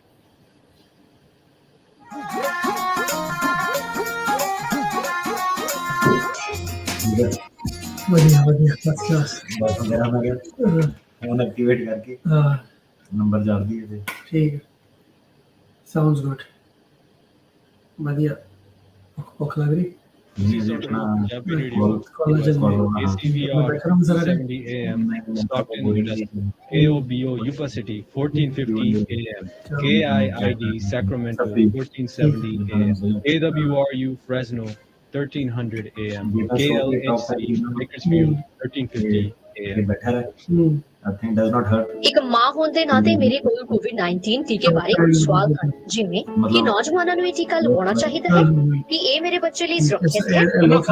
ਛੋਟਾ ਜਿਹਾ ਹਾਂ, ਕੋਵਿਡ-19 ਟੀਕੇ ਦੀ ਜਾਂਚ ਕੀਤੀ ਗਈ ਹੈ ਅਤੇ 12 ਅਤੇ ਇਸ ਤੋਂ ਵੱਧ ਉਮਰ ਦੇ ਬੱਚਿਆਂ ਲਈ ਸੁਰੱਖਿਅਤ ਅਤੇ ਪ੍ਰਭਾਵਸ਼ਾਲੀ ਸਾਬਤ ਹੋਈ ਹੈ।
ਫ੍ਰੈਸਨੋ ਵਿੱਚ ਬੜੇ ਲੰਮੇ ਸਮੇਂ ਤੋਂ ਤੁਹਾਡੀ ਸੇਵਾ ਦੇ ਵਿੱਚ ਰਾਇਲ ਤਾਜ ਰੈਸਟੋਰੈਂਟ, 25 ਸਾਲ ਤੋਂ ਵੱਧ ਦੇ ਐਕਸਪੀਰੀਅੰਸ ਵਾਲੇ ਕੁੱਕ, ਮੰਗਲਵਾਰ ਤੋਂ ਐਤਵਾਰ ਤੱਕ 15 ਆਈਟਮ ਦਾ ਬਫੇ 999 ਚ 100 ਤੋਂ 1000 ਬੰਦੇ ਤੱਕ ਦੀ ਕੇਟਰਿੰਗ ਕਰਦੇ ਹਨ।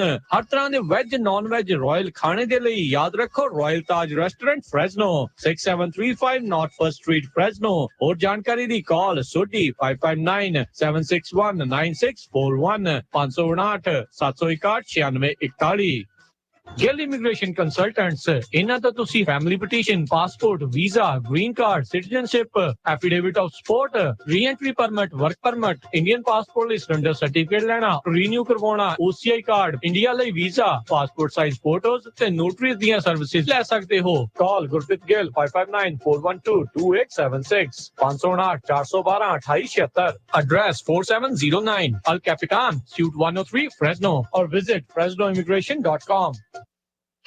ਵਿਆਹੀ ਆਈ ਨੂੰ 4 ਦਿਨ ਹੀ ਹੋਏ, ਵੇਖਣੀ ਕਿਦਾਂ ਗੱਡੀਆਂ ਝੂਟਦੀ ਫਿਰਦੀ ਏ। ਸਰਦੀ ਕਿਉਂ ਏ? ਮੈਨੂੰ ਇਹ ਗੱਡੀ ਮੂੰਹ ਵਿਖਾਈ ਤੇ ਤੇਰੇ ਭਾਈਏ ਨੇ ਲੈ ਕੇ ਦਿੱਤੀ ਏ। ਦੱਸੋ ਜੀ ਇਹਨਾਂ ਨੂੰ ਵੀ। ਇਹ ਵੀ ਹੁਣ ਤੂੰ ਹੀ ਦੱਸ ਦੇ। ਐਡੀ ਵਧੀਆ ਡੀਲ ਤੇ ਤੂੰ ਜ਼ਿੰਦਗੀ 'ਚ ਕਦੇ ਨਹੀਂ ਵੇਖੀ ਹੋਣੀ। Toyota of Clovis, number 1 dealer in valley, ਜਿਨ੍ਹਾਂ ਕੋਲੇ ਬਹੁਤ ਵੱਡੀ ਇਨਵੈਂਟਰੀ। ਪੰਜਾਬੀ ਸਟਾਫ 'ਚ ਅਸਿਸਟੈਂਟ ਮੈਨੇਜਰ ਕੈਨਵਰਕ, sales manager KK, finance manager Matt, ਬੜੇ ਹੀ ਵਧੀਆ ਤਰੀਕੇ ਨਾਲ ਤੁਹਾਨੂੰ ਹਰ ਗੱਲ ਸਮਝਾਉਂਦੇ ਨੇ। ਇਹਨਾਂ ਕੋਲੋਂ ਨਵੀਂ ਗੱਡੀ ਲੈਣ ਦੇ ਨਾਲ ਨਾਲ ਤੁਸੀਂ ਕੋਈ ਪੁਰਾਣੀ ਗੱਡੀ ਵੀ ਵੇਚਣੀ ਹੋਵੇ ਤੇ ਉਹ ਵੀ ਵੇਚ ਸਕਦੇ ਹੋ। ਤੇ ਵਧੇਰੀ ਜਾਣਕਾਰੀ ਲਈ ਸੇਲਸ ਮੈਨੇਜਰ KK ਦਾ ਨੰਬਰ ਮਿਲਾਓ 5592943142 ਯਾਨੀ 5592943142 ਤੇ ਅਸਿਸਟੈਂਟ ਮੈਨੇਜਰ ਕੈਨਵਰਕ ਦਾ ਨੰਬਰ ਹੈ 5593133470 ਯਾਨੀ 5593133470। Toyota of Clovis, 895 West Shah Avenue, Clovis.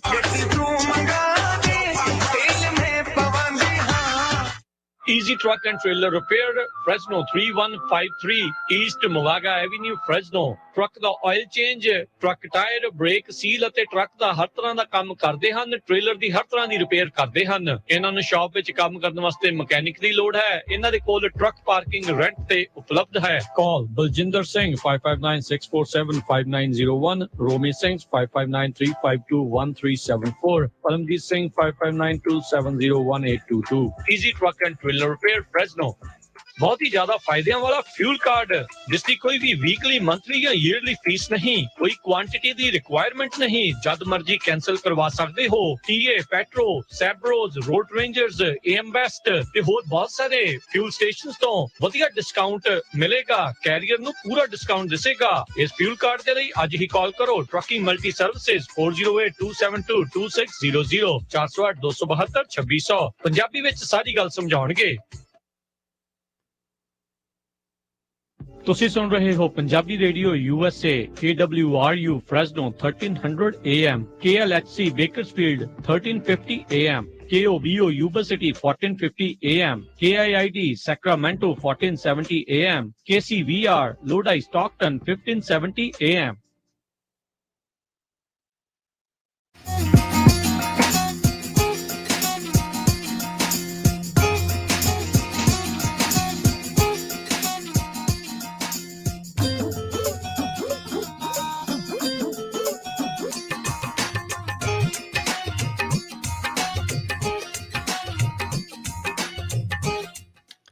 Punjabi radio USA ਸੁਣ ਰਹੇ ਸਾਰੇ ਸਰੋਤਿਆਂ ਨੂੰ ਇੱਕ ਵਾਰੀ ਫੇਰ ਨਿੱਘੀ ਜੀ ਆਇਆਂ ਨੂੰ। ਸਭ ਦਾ ਸਵਾਗਤ ਹੈ ਇਸ ਵਕਤ ਪ੍ਰੋਗਰਾਮ ਦੇ ਵਿੱਚ। ਪ੍ਰੋਗਰਾਮ ਲੈ ਕੇ ਹਾਜ਼ਰ ਹੋ ਚੁੱਕੇ ਹਾਂ ਜੀ ਆਪਾਂ ਇਸ ਮੌਕੇ, ਜਿਹੜਾ ਜੀ ਚੱਲ ਰਿਹਾ ਆ US ਇਮੀਗ੍ਰੇਸ਼ਨ ਦੇ ਨਾਲ ਅਪਡੇਟ ਅਮਰੀਕਾ ਦੇ ਵਿੱਚ ਪ੍ਰੋਗਰਾਮ। ਅਟਰਨੀ ਜੇ ਟਿਰਕਿਆਣਾ ਜੀ ਆਪਣੇ ਨਾਲ ਜੁੜੇ ਹੋਏ ਨੇ। ਅਟਰਨੀ ਟਿਰਕਿਆਣਾ ਜੀ, ਇੱਕ ਵਾਰੀ ਫੇਰ ਸਵਾਗਤ ਹੈ। ਸਤਿ ਸ਼੍ਰੀ ਅਕਾਲ ਜੀ। ਜੀ ਸੋ ਮੈਨੂੰ ਲੱਗਦਾ ਥੋੜੀ ਜਿਹੀ ਆਵਾਜ਼ ਨਹੀਂ ਆਈ ਸੀ ਜੀ। ਅਟਰਨੀ ਟਿਰਕਿਆਣਾ ਜੀ, ਆਵਾਜ਼ ਆ ਰਹੀ ਹੈ ਤੁਹਾਨੂੰ? ਤੁਸੀਂ ਮਾਈਕ ਮੇਰਾ ਮੈਨੂੰ ਲੱਗਦਾ ਜੀ ਨਹੀਂ ਜੀ ਔਨ ਹੈ ਜੀ, ਹੁਣ ਆ ਗਈ ਹੈ ਜੀ। ਲਓ ਜੀ, ਹਾਂ ਸੋ ਸਰੋਤੇ ਤੁਸੀਂ ਕਾਲ ਕਰਕੇ ਹੁਣ ਆਪਣੇ ਸਵਾਲ ਪੁੱਛ ਸਕਦੇ ਹੋ। ਨੰਬਰ ਹੈਗਾ ਜੀ 408 272 5200 4082725200। ਇਸ ਨੰਬਰ ਦੇ ਉੱਤੇ ਕਾਲ ਕਰੋ ਤੇ ਕਾਲ ਕਰਕੇ ਜਿਹੜਾ ਜੀ ਤੁਸੀਂ ਆਪਣਾ ਸਵਾਲ ਇਮੀਗ੍ਰੇਸ਼ਨ ਦੇ ਬਾਬਤ ਪੁੱਛ ਸਕਦੇ ਹੋ। ਇੱਕ ਹੀ ਸਵਾਲ ਜਿਹੜਾ ਉਹ ਤੁਸੀਂ ਪੁੱਛਿਓ, ਥੋੜੇ ਸਮੇਂ ਦੇ ਵਿੱਚ ਜਿਹੜਾ ਉਹ ਆਪਣਾ ਸਵਾਲ ਪੁੱਛਿਓ ਤਾਂ ਜੋ ਅਸੀਂ ਵੱਧ ਤੋਂ ਵੱਧ ਜਿਹੜੀਆਂ ਕਾਲਸ ਆ ਉਹ ਲੈ ਸਕੀਏ। ਤੇ ਆਓ ਆਪਣੇ ਕਾਲਰਸ ਉਹਨਾਂ ਨਾਲ ਕਰਦੇ ਹਾਂ ਜੀ ਗੱਲਬਾਤ ਦੀ ਸ਼ੁਰੂਆਤ। ਜੁੜੇ ਨੇ ਜੀ ਇਸ ਟਾਈਮ ਜਸਦੇਵ ਸਿੰਘ।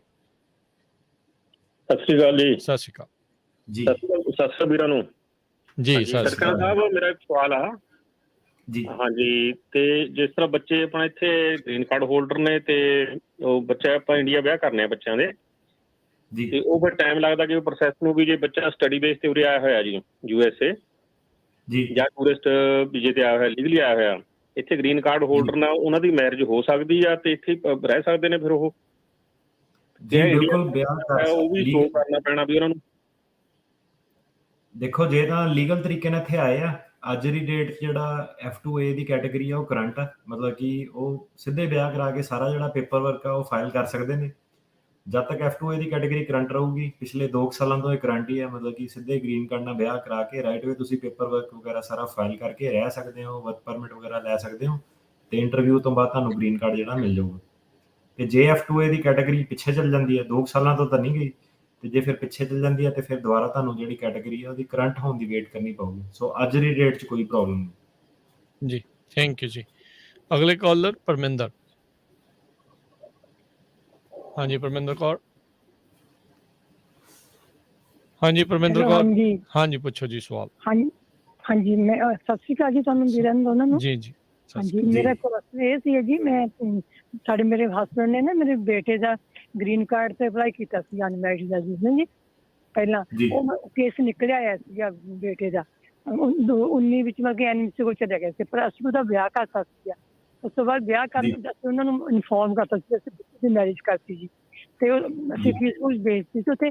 ਉਸ ਤੋਂ ਬਾਅਦ ਫਿਰ ਪਤਾ ਕੀ ਸੀ, ਫਰਵਰੀ 20 ਵਿੱਚ ਸਾਨੂੰ ਉਹ ਮਤਲਬ ਉੱਥੋਂ ਇੰਡੀਆ ਤੋਂ ਕੇਸ ਵਾਪਸ ਇੱਥੇ ਆ ਗਿਆ ਸੀ NBC ਇੱਥੇ USA। ਉਹਨਾਂ ਨੇ ਭੇਜਤਾ ਸੀ, ਉਹਨਾਂ ਨੇ ਈਮੇਲ ਕੀਤੀ ਸੀਗੀ।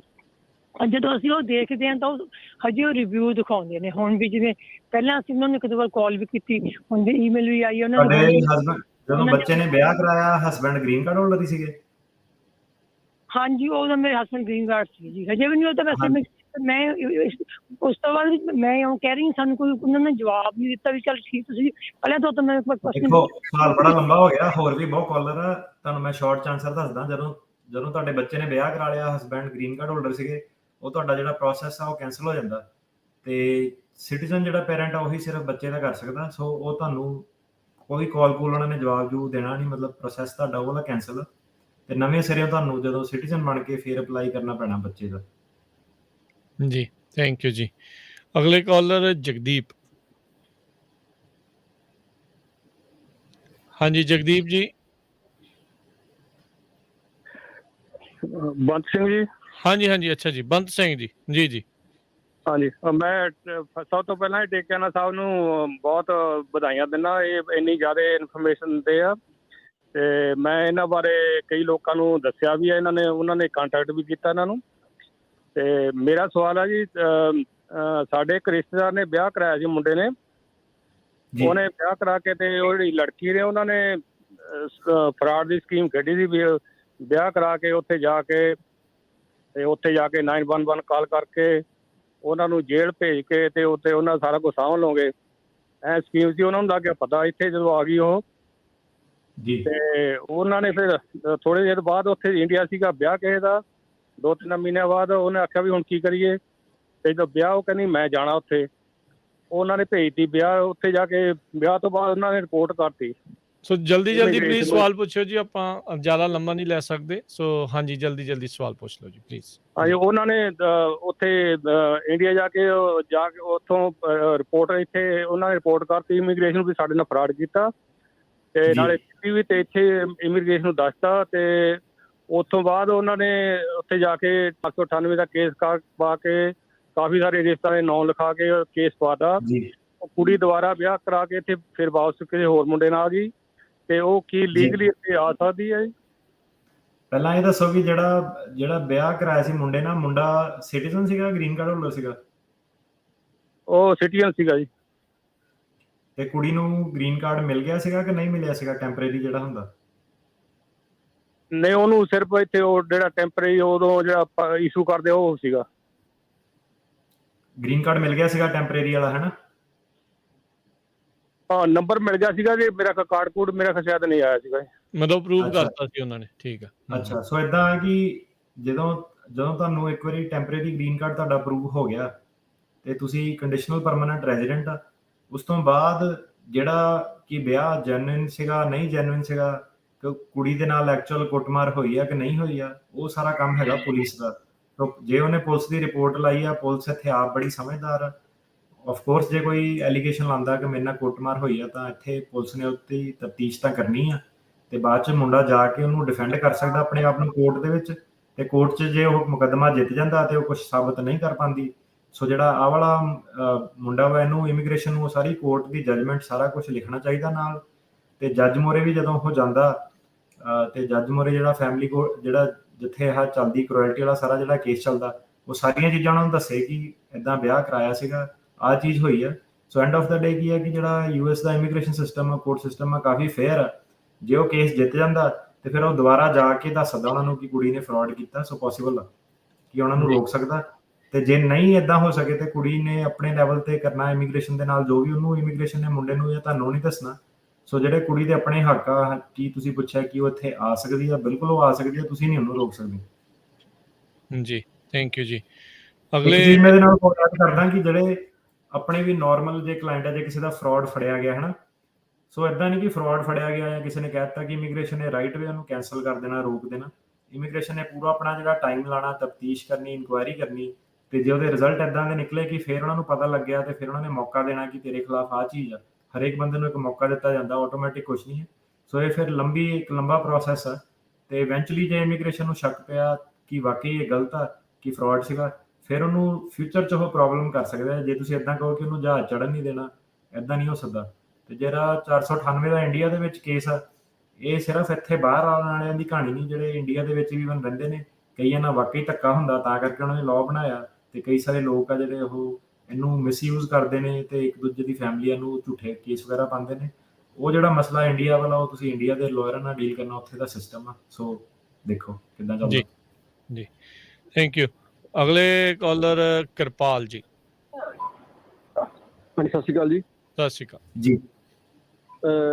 ਭਾਜੀ ਮੇਰਾ ਕੁਐਸਚਨ ਹੈ ਜੀ, ਕੇਸ ਪਾਸ ਹੋ ਗਿਆ, ਗ੍ਰੀਨ ਕਾਰਡ ਦੀ ਵੇਟ ਕਰਦੇ ਪਏ, ਗ੍ਰੀਨ ਕਾਰਡ ਅਜੇ ਅਪਰੂਵ ਹੋਇਆ ਪਰ ਆਇਆ ਨਹੀਂ, ਤੇ ਉਹ ਟਰੈਵਲ ਡਾਕੂਮੈਂਟ ਅਪਲਾਈ ਕੀਤਾ ਸੀਗਾ, ਟਰੈਵਲ ਡਾਕੂਮੈਂਟ ਆਲਰੇਡੀ ਆ ਗਿਆ, 20 ਦਿਨ ਹੋਏ ਆ, ਤੇ ਮੈਂ ਨੇਪਾਲ ਜਾਣ ਬਾਰੇ ਸੋਚਦਾ ਸੀਗਾ, ਬਿਨਾਂ ਗ੍ਰੀਨ ਕਾਰਡ ਤੋਂ ਮੈਂ ਜਾ ਸਕਦਾ, ਵਾਪਸ ਆ ਸਕਦਾ? ਭਾਜੀ ਤੁਹਾਡੇ ਕੋਲ ਜੇ 485 ਦਾ ਜੇ ਤੁਹਾਡੇ ਕੋਲ ਪੇਪਰ ਅਪਰੂਵਲ ਆ ਗਿਆ ਕਿ ਨਹੀਂ ਆਇਆ? ਹਾਂਜੀ, ਪੇਪਰ ਅਪਰੂਵਲ ਹੈਗਾ ਜੀ। ਬਸ ਤੁਸੀਂ ਜੇ ਇੱਕ ਵਾਰੀ ਪੇਪਰ ਅਪਰੂਵਲ ਆ ਗਿਆ, ਤੁਸੀਂ ਪਰਮਾਨੈਂਟ ਰੈਜ਼ੀਡੈਂਟ ਹੋ, ਮਤਲਬ same thing as green card, ਭਾਵੇਂ ਗ੍ਰੀਨ ਕਾਰਡ ਐਕਚੁਅਲ 'ਚ ਤੁਹਾਡੇ ਕੋਲ ਆਇਆ ਕਿ ਨਹੀਂ ਆਇਆ, ਡਜ਼ ਨਾਟ ਮੈਟਰ। ਤੇ ਟਰੈਵਲ ਡਾਕੂਮੈਂਟ ਲੈ ਕੇ ਤੁਸੀਂ ਬਿਲਕੁਲ ਜਾ ਸਕਦੇ ਹੋ ਨੇਪਾਲ। ਸੋ ਮੇਕ ਸ਼ੋਰ ਕਰਿਓ ਕਿ ਨੇਪਾਲ ਤੋਂ ਜਦੋਂ ਵਾਪਸ ਆਓ, ਉਹਨਾਂ ਨੇ ਸਵਾਲ ਜਵਾਬ ਬਹੁਤ ਪੁੱਛਣੇ ਨੇ, ਉਹ ਦੇਖਣਾ ਚਾਹੁੰਦੇ ਨੇ ਕਿ ਬੰਦਾ ਇੰਡੀਆ ਤਾਂ ਨਹੀਂ ਜਾ ਕੇ ਆਇਆ। ਸੋ ਉਸ ਚੀਜ਼ ਦਾ ਜ਼ਰੂਰ ਧਿਆਨ ਰੱਖਿਓ। ਤੇ ਆਪਾਂ ਪਹਿਲਾਂ ਵੀ ਸ਼ੋਅ 'ਚ ਅਨਾਊਂਸ ਕੀਤਾ ਸੀਗਾ ਕਿ ਕਈ ਵਾਰੀ ਉਹ ਤੁਹਾਨੂੰ ਸੈਕੰਡਰੀ ਇੰਸਪੈਕਸ਼ਨ 'ਚ ਲੈ ਜਾਂਦੇ ਨੇ, ਤੇ ਉੱਥੇ ਜਾ ਕੇ ਉਹ ਤੁਹਾਡੇ ਕੋਲੋਂ ਅਸਾਈਲਮ ਦੇ ਰਿਲੇਟਡ ਤੁਹਾਡੇ ਡਿਟੇਲਸ, ਸਵਾਲ ਤਰੀਕਾ, ਕਿੰਨੇ ਬੰਦੇ ਸੀਗੇ, ਕਿੱਦਾਂ ਅਟੈਕ ਹੋਇਆ, ਉਹ ਪੁੱਛ ਸਕਦੇ ਨੇ। ਸੋ ਜੇ ਤੁਸੀਂ ਉਹ ਸਾਰੀ ਚੀਜ਼ ਦੀ ਆਪਣੀ ਜਿਹੜੀ ਇੰਟਰਵਿਊ ਉਹ ਦੇਣ ਲਈ ਤਿਆਰ ਰਹੋ ਇੱਕ ਵਾਰੀ ਦੁਬਾਰਾ, ਜੇ ਤੁਸੀਂ ਨੇਪਾਲ ਜਾਣਾ ਤਾਂ। ਜੀ। ਅਗਲੇ ਕਾਲਰ ਨੇ ਬਲਜਿੰਦਰ। ਸਤਿ ਸ਼੍ਰੀ ਅਕਾਲ ਭਾਜੀ। ਸਤਿ ਸ਼੍ਰੀ ਅਕਾਲ ਜੀ। ਭਾਜੀ ਮੈਂ ਇਟਲੀ ਤੋਂ ਬੋਲਦਾ ਜੀ, ਤੇ ਮੇਰੇ ਨਾ ਭਾਜੀ ਪੇਪਰ ਮੇਰੀ ਸਿਸਟਰ ਨੇ ਅਪਲਾਈ ਕੀਤੇ ਹੋਇਆ ਜੀ, ਤੇ 2014 ਦੇ, ਤੇ ਉਹਨਾਂ ਦਾ ਕੀ ਟਾਈਮ ਚੱਲਦਾ ਭਾਜੀ? ਜਿਹੜੇ ਜੀ ਸਿਸਟਰ ਵਾਲੇ ਜਿਹੜੇ ਉਹ ਚੱਲਦੇ ਆ 2005 ਤੇ 6 ਵਾਲੇ, ਜਿਹੜੇ ਕਿ 5 ਵਾਲੇ ਕੇਸ ਚੱਲ ਰਹੇ ਨੇ। ਸੋ ਤੁਹਾਨੂੰ 2014 ਨੂੰ ਤਾਂ ਤੁਹਾਨੂੰ ਕਾਫੀ ਟਾਈਮ ਅਜੇ ਲੱਗਣਾ। ਜੀ, ਥੈਂਕ ਯੂ ਜੀ। ਅਗਲੇ ਕਾਲਰ ਨੇ ਆਪਣੇ ਨਾਲ ਜੁੜੇ ਮਨਜੀਤ ਜੀ। ਹਾਂਜੀ ਮਨਜੀਤ ਜੀ, ਪੁੱਛੋ ਜੀ ਸਵਾਲ। ਹਾਂਜੀ, 317 ਏਰੀਆ ਕੋਡ ਹੈ ਜੀ ਤੁਹਾਡਾ, 317 ਏਰੀਆ ਕੋਡ। ਹਾਂਜੀ ਹਾਂਜੀ, ਪੁੱਛੋ ਜੀ ਸਵਾਲ ਪੁੱਛੋ। ਮੈਂ ਰਣਜੀਤ ਕੌਰ ਹਾਂ। ਹਾਂਜੀ, ਮੇਰਾ ਸਵਾਲ ਇਹ ਆ, ਅਸੀਂ ਨਾ ਵਿਜ਼ਿਟ ਵੀਜ਼ੇ ਤੇ ਆਏ ਹੋਏ ਸੀ ਇੱਥੇ ਅਮਰੀਕਾ ਚੋਂ, ਤੇ ਸਾਡਾ ਜਦੋਂ ਆਪਣੇ ਲੋਕਡਾਊਨ ਹੋਇਆ ਵਾ ਨਾ, ਅਸੀਂ ਉਦੋਂ 2 ਮਾਰਚ ਨੂੰ ਉੱਥੋਂ ਚਲੇ ਜਾਣਾ ਸੀਗਾ, 2 ਅਪ੍ਰੈਲ ਨੂੰ। ਸਾਡੀਆਂ ਟਿਕਟਾਂ ਕੈਂਸਲ ਹੋ ਗਈਆਂ ਸੀ ਮੁੜ ਕੇ, ਇਹ ਫਲਾਈਟਾਂ ਬੰਦ ਹੋਣੇ ਕਰਕੇ। ਸਾਨੂੰ ਪਤਾ, ਫਿਰ ਅਸੀਂ 10 ਮਈ ਨੂੰ ਲਾਈ ਸੀਗੀ ਐਕਸਟੈਂਸ਼ਨ ਦੇ ਪੇਪਰ ਲਾਏ ਸੀਗੇ ਵੀ ਫਿੰਗਰਪ੍ਰਿੰਟ ਆਉਣਗੇ। ਸਾਨੂੰ ਉਹ ਹਜੇ ਤੱਕ ਕੁਛ ਨਹੀਂ ਆਇਆ ਗਾ, ਵੀ ਜਾਂ ਜਿਨ੍ਹਾਂ ਨੇ ਲਾਏ ਉਹਨਾਂ ਨੇ ਸਾਨੂੰ ਦੱਸਿਆ ਨੀ ਗਾ। ਐਕਸਟੈਂਸ਼ਨ ਇੱਕੋ ਲਾਈ ਸੀ ਤੁਸੀਂ? ਜੁਲਾਈ ਨੂੰ। ਹਾਂਜੀ, ਇੱਕ ਵਾਰੀ ਐਕਸਟੈਂਸ਼ਨ ਫਾਈਲ ਕੀਤੀ, ਕਿੰਨੀ ਵਾਰੀ ਕੀਤੀ? ਐਕਸਟੈਂਸ਼ਨ ਦੇ ਪੇਪਰ ਲਾਏ ਸੀ ਇੱਕ ਵਾਰੀ ਕੀਤੀ, ਇੱਕ ਵਾਰੀ ਫਾਈਲ ਕੀਤੀ ਜਾਂ ਉਸ ਤੋਂ ਬਾਅਦ ਚ ਵੀ ਕੀਤੀ? ਉਸ ਤੋਂ ਬਾਅਦ ਵਿੱਚ ਸਾਨੂੰ ਦੱਸਿਆ ਹੀ ਨਹੀਂ ਗਿਆ ਵੀ ਤੁਹਾਡੇ ਫਿੰਗਰਪ੍ਰਿੰਟ ਆ ਗਏ। ਅਸੀਂ ਕਿਸੇ ਹੋਰ ਵਕੀਲ ਨੂੰ ਜਦੋਂ ਪੁੱਛਿਆ, ਉਹ ਸਾਨੂੰ ਕਹਿੰਦੇ। ਹਾਂਜੀ, ਹੁਣ ਸਵਾਲ ਕੀ ਹੈ ਤੁਹਾਡਾ? ਲੱਗ ਗਿਆ ਪਤਾ ਹੁਣ ਸਵਾਲ ਕੀ ਤੁਹਾਡਾ? ਹੁਣ ਅਸੀਂ ਇੱਥੇ ਰਹਿਣਾ ਚਾਹੁੰਦੇ ਹਾਂ, ਵੀ ਅਸੀਂ ਕੀ ਕਰੀਏ ਹੁਣ ਉਹਨਾਂ ਪੇਪਰਾਂ ਬਾਰੇ? ਜੀ ਏਦਾਂ ਤਾਂ ਨਹੀਂ, ਹੁਣ ਤੁਹਾਨੂੰ ਰਹਿਣਾ ਚਾਹੁੰਦੇ ਏਦਾਂ ਤਾਂ ਨਹੀਂ, ਹੁਣ ਤੁਸੀਂ ਜਿਹੜਾ ਆਊਟ ਆਫ ਸਟੇਟਸ ਹੋ ਗਏ ਹੋ ਬੇਸਿਕਲੀ। ਹੁਣ ਤੁਹਾਨੂੰ ਮੈਂ ਇਹ ਤਾਂ ਕਹਿ ਨਹੀਂ ਸਕਦਾ ਕਿ ਤੁਸੀਂ ਫੇਕ ਅਸਾਈਲਮ ਫਾਈਲ ਕਰ ਦਿਓ, ਹੈ ਨਾ, ਉਹ ਤਾਂ ਗੈਰ ਕਾਨੂੰਨੀ ਹੋਊਗਾ। ਸੋ ਉਹ ਤਾਂ ਨਹੀਂ ਤੁਸੀਂ ਕਰ ਸਕਦੇ। ਜਿਹੜੀ ਐਕਸਟੈਂਸ਼ਨ ਤੁਸੀਂ ਕੀਤੀ ਹੈ, ਐਕਸਟੈਂਸ਼ਨ ਤੁਸੀਂ 6 ਮਹੀਨੇ ਦੀ ਮੰਗਦੇ ਹੋ। ਜਦੋਂ ਤੁਸੀਂ ਆਉਂਦੇ ਹੋ, ਤੁਹਾਨੂੰ 6 ਮਹੀਨੇ ਦੀ ਐਂਟਰੀ ਮਿਲਦੀ ਹੈ। ਤੁਸੀਂ ਐਕਸਟੈਂਸ਼ਨ ਫਾਈਲ ਕਰਦੇ ਹੋ, ਤੁਸੀਂ 6 ਮਹੀਨੇ ਮੈਕਸੀਮਮ ਮੰਗ ਸਕਦੇ ਹੋ। ਪਰ ਜੇ ਤੁਹਾਡੇ ਉਹ ਵਾਲੇ 6 ਮਹੀਨੇ ਜਿਹੜੇ ਤੁਸੀਂ ਮੰਗੇ ਸੀਗੇ ਉਹ ਵੀ ਐਕਸਪਾਇਰ ਹੋ ਗਏ ਆ, ਤੇ ਉਸ ਤੋਂ ਬਾਅਦ ਤੁਹਾਨੂੰ ਫਿਰ ਦੂਜੀ ਐਕਸਟੈਂਸ਼ਨ ਕਰਨੀ ਚਾਹੀਦੀ ਸੀਗੀ, ਤੀਜੀ ਕਰਨੀ ਚਾਹੀਦੀ ਸੀਗੀ। ਸੋ ਇਹਦੇ ਵਿੱਚ ਤੁਸੀਂ ਇਹੀ ਕਰ ਸਕਦੇ ਆ ਕਿ ਵਕੀਲ ਦੇ ਖਿਲਾਫ ਤੁਸੀਂ ਕੰਪਲੇਂਟ ਕਰ ਸਕਦੇ ਆ ਕਿ ਇਹਨੇ ਦੱਸਿਆ ਨਹੀਂ, ਗਾਈਡ ਨਹੀਂ ਕੀਤਾ ਸਾਰਾ, ਤੇ ਉਹਦੇ ਬੇਸ ਤੇ ਜਾ ਸਕਦੇ ਆ। ਪਰ ਹੁਣ ਉਹ ਵਕੀਲ ਅੱਗੋਂ ਕਹੂਗਾ ਕਿ ਇਹਨਾਂ ਨੇ ਕਿਹੜਾ ਮੈਨੂੰ ਪੁੱਛਿਆ ਕਿ ਦੂਜੀ ਐਕਸਟੈਂਸ਼ਨ ਕਰਨੀ ਹੈ, ਹਨਾ। ਸੋ ਦੇਖੋ ਜੀ, ਜੀਤ ਜਿੱਦਾਂ ਤੁਸੀਂ ਕਹਿੰਦੇ ਵੀ ਜਾਣ ਨੂੰ ਜੀ ਨਹੀਂ ਕਰਦਾ ਤੇ ਜਾਂ ਰਹਿਣ ਨੂੰ ਜੀ ਕਰਦਾ, ਉਹ ਤਾਂ ਸਾਰੇ ਪੰਜਾਬ ਦਾ ਕਰਦਾ। ਹੁਣ ਏਦਾਂ ਨਹੀਂ ਗੱਲ ਬਣਦੀ ਨਾ, ਏਦਾਂ ਨਹੀਂ। ਕਾਨੂੰਨੀ ਚਾਰਾਜੋਈ ਜਿਹੜੀ ਹੈਗੀ ਉਹਦੇ ਹਿਸਾਬ ਦੇ ਨਾਲ ਹੀ ਚੱਲਣਾ ਪੈਣਾ ਹੈਗਾ ਆ। ਆਪਣੀ ਮਰਜ਼ੀ ਨਹੀਂ ਚੱਲਦੀ ਜੀ ਇੱਥੇ, ਇਹ ਪ੍ਰੋਬਲਮ ਆ। ਅਗਲੇ ਜਿਹੜੇ ਆਪਣੇ ਕਾਲਰ ਹੈਗੇ ਨੇ ਜੀ, ਇੱਕ ਵਾਰੀ ਫੇਰ ਜਿਹੜੇ ਜੀ ਆਪਣੇ ਨਾਲ ਜੁੜੇ ਨੇ ਸੁਰਿੰਦਰ ਕੌਰ ਜੀ। ਜੀ ਹਾਂਜੀ ਜੀ, ਸੁਰਿੰਦਰ ਜੀ। ਹਾਂਜੀ, ਸਤਿ ਸ੍ਰੀ ਅਕਾਲ ਜੀ ਦੋਨੋਂ ਵੀਰਾਂ। ਜੀ ਜੀ, ਸਤਿ ਸ਼੍ਰੀ ਅਕਾਲ ਜੀ। ਕੀ ਸਵਾਲ? ਹਾਂਜੀ, ਤੇ ਅਸੀਂ 2012 ਚ ਅਸੀਂ ਬੱਚਿਆਂ ਦਾ ਪੁੱਛਣਾ ਚਾਹੁੰਦੇ ਜੀ, ਤੇ 2012 ਚ ਭਰੇ ਜੀ ਅਪਲਾਈ ਕੀਤਾ ਜੀ। ਜੀ,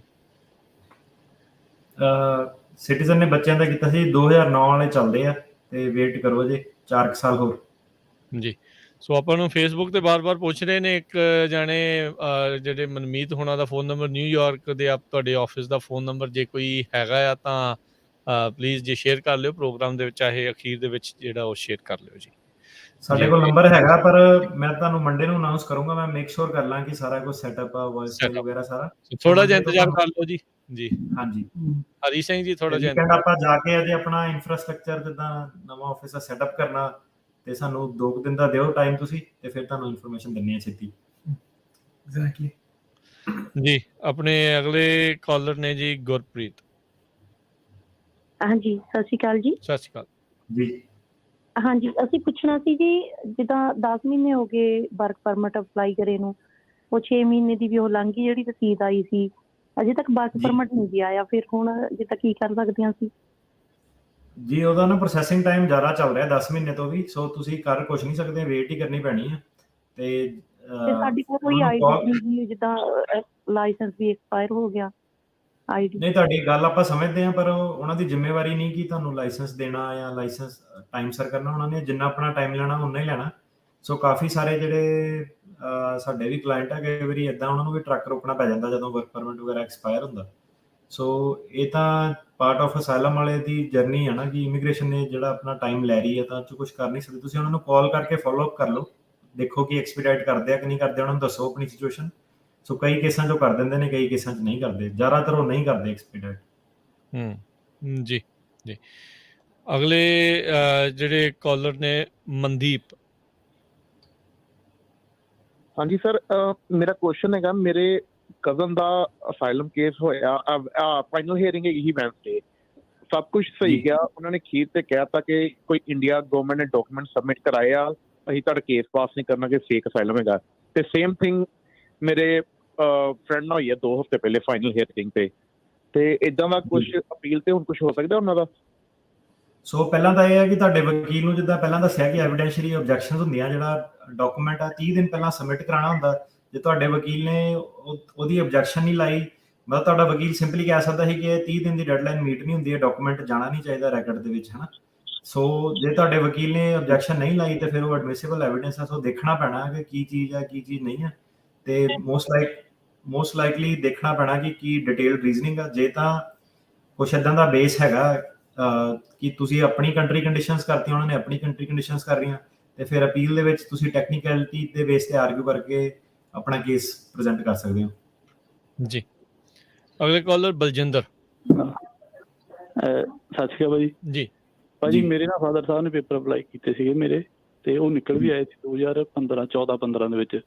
ਤੇ ਜਿਹੜੀ ਉਹ ਜਿਹੜੇ ਵਕੀਲ ਕੋਲ ਗਏ, ਤੇ ਉਹ ਵਕੀਲ ਕਹਿਣ ਲੱਗ ਪਿਆ ਇਹ ਨਿਕਲ ਹੀ ਨਹੀਂ ਸਕਦੀ, ਇਹ ਗਲਤ ਹੋ ਗਿਆ ਕੰਮ, ਵੀ ਤੁਸੀਂ ਇਹ ਰੱਖ ਲਓ, ਇਹ ਤੁਹਾਡੇ ਗਲਤ ਚਿੱਠੀ ਆ ਗਈ ਆ।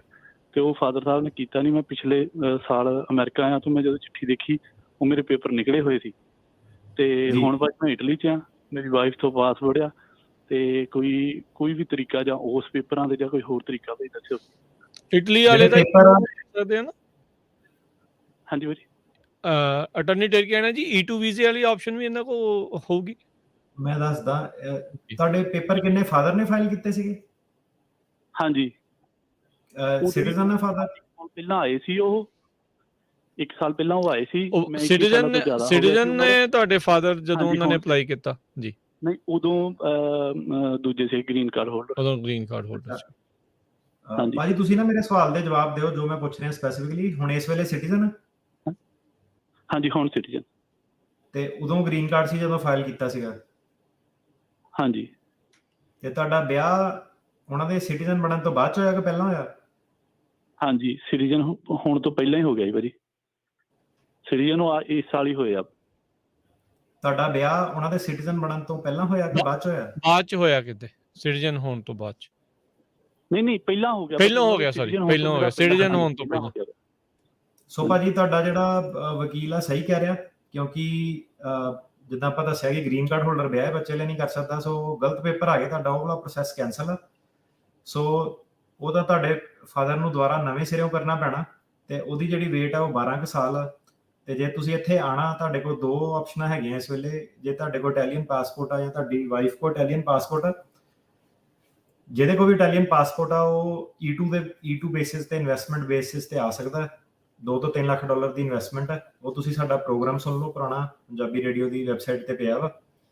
ਤੇ ਤੁਹਾਡੀ ਵਾਈਫ ਕੋਲ ਜਿੱਦਾਂ ਤੁਸੀਂ ਦੱਸਿਆ ਹੈਗਾ ਪਾਸਪੋਰਟ, ਤੇ ਭਾਵੇਂ ਤੁਹਾਡੇ ਕੋਲ ਨਹੀਂ ਵੀ ਪਾਸਪੋਰਟ ਹੈਗਾ ਇਟਲੀ ਦਾ, ਤੁਸੀਂ ਐਜ਼ ਅ ਡਿਪੈਂਡੈਂਟ ਜਿਹੜੇ ਆ ਸਕਦੇ ਹੋ ਇਨਵੈਸਟਮੈਂਟ ਵੀਜ਼ੇ ਤੇ ਉੱਥੇ ਤੁਸੀਂ ਉਹ ਵੀਜ਼ਾ ਥੋੜਾ ਛੇਤੀ ਕੰਮ ਹੋ ਜਾਂਦਾ ਜਦੋਂ ਤੁਸੀਂ ਬਿਜ਼ਨਸ ਲੱਭ ਲੈਂਦੇ ਹੋ, ਤੇ 2-3 ਮਹੀਨੇ ਦੇ ਵਿੱਚ ਤੁਸੀਂ ਆ ਸਕਦੇ ਹੋ। ਜੀ ਥੈਂਕ ਯੂ ਜੀ। ਤੇ ਬਾਕੀ ਜੇ ਤੁਹਾਨੂੰ ਹੋਰ ਇਨਫੋਰਮੇਸ਼ਨ ਚਾਹੀਦੀ ਉਸ ਦੇ ਬਾਰੇ ਕਿੱਦਾਂ ਕਰਨਾ ਆ, ਤੁਸੀਂ ਇਹਨਾਂ ਦੇ ਨਾਲ ਇਹਨਾਂ ਦੇ ਆਫਿਸ 'ਚ ਕੰਟੈਕਟ ਕਰ ਲਿਓ। ਔਰ ਫੋਨ ਨੰਬਰ ਇਹਨਾਂ ਦਾ ਰਾਈਟ ਨਾਓ ਜਿਹੜਾ 415-909-0503 4159090503 ਮੇ ਵੀ ਤੁਹਾਨੂੰ ਥੋੜੇ ਚਿਰਾਂ ਦੇ ਵਿੱਚ ਜਿਹੜੀ ਉਹ ਫਿਰ ਇਹ ਕਾਲ ਬੈਕ ਆ ਉਹ ਕਰ ਲੈਣਗੇ। ਇੱਕ ਵਾਰੀ ਇਹਨਾਂ ਦੇ ਨਾਲ ਕੰਟੈਕਟ ਕਰ ਲਿਓ। ਅਗਲੇ ਕਾਲਰ ਨੇ ਆਪਣੇ ਨਾਲ ਜੁੜੇ ਬਲਬੀਰ। ਹਾਂਜੀ ਬਲਬੀਰ ਕੌਰ। ਹਾਂਜੀ ਮੈਂ ਭਾਜੀ ਪੁੱਛਣਾ ਸੀਗਾ ਕਿ ਅਸੀਂ ਆਪਣੀਆਂ ਬੇਟੀਆਂ ਵਿਆਹੀਆਂ ਦਾ 2010 ਦੇ ਵਿੱਚ ਕਰਿਆ ਆ ਅਪਲਾਈ, ਤੇ ਕੁਛ ਆਈਡੀਆ ਪੁੱਛਣਾ ਮੈਂ ਕਿੰਨਾ ਕੁ ਟਾਈਮ ਰਹਿੰਦਾ ਆ ਹੁਣ। ਤੁਸੀਂ ਸਿਟੀਜ਼ਨ ਹੋ ਗਏ ਅਪਲਾਈ? ਹਾਂਜੀ ਸਿਟੀਜ਼ਨ ਹੋ ਕੇ ਕੀਤਾ ਸਾ ਹਸਬੈਂਡ ਨੇ। ਮੈਂ ਜੀ 2010 ਚ ਕੀਤਾ ਤੇ 2009 ਵਾਲੇ ਕੇਸ ਚੱਲ ਰਹੇ ਆ, ਕੋਵਿਡ ਕਰਕੇ ਥੋੜਾ ਜਿਹਾ ਸਲੋ ਆ, ਤੇ ਮੇਰੇ ਹਿਸਾਬ ਨਾਲ ਤੁਹਾਡਾ 2-2.5 ਸਾਲਾਂ ਦੇ ਵਿੱਚ ਤੁਹਾਡਾ ਨੰਬਰ ਆ ਸਕਦਾ ਜੀ। ਥੋੜਾ ਜਿਹਾ ਇੰਤਜ਼ਾਰ ਹੋਰ। ਅਗਲੇ ਕਾਲਰ ਨਵਦੀਪ। ਉਹਨਾਂ ਦੀ ਲਾਈਨ ਡ੍ਰੌਪ ਹੋ ਗਈ ਹੈ, ਉਹਨਾਂ ਤੋਂ ਅਗਲੇ ਕਾਲਰ ਵੱਲ ਵਧਦੇ ਹਾਂ। ਜਸਪਾਲ। ਹਾਂਜੀ ਸਤਿ ਸ੍ਰੀ ਅਕਾਲ ਜੀ। ਸਤਿ ਸ਼੍ਰੀ ਅਕਾਲ ਜੀ।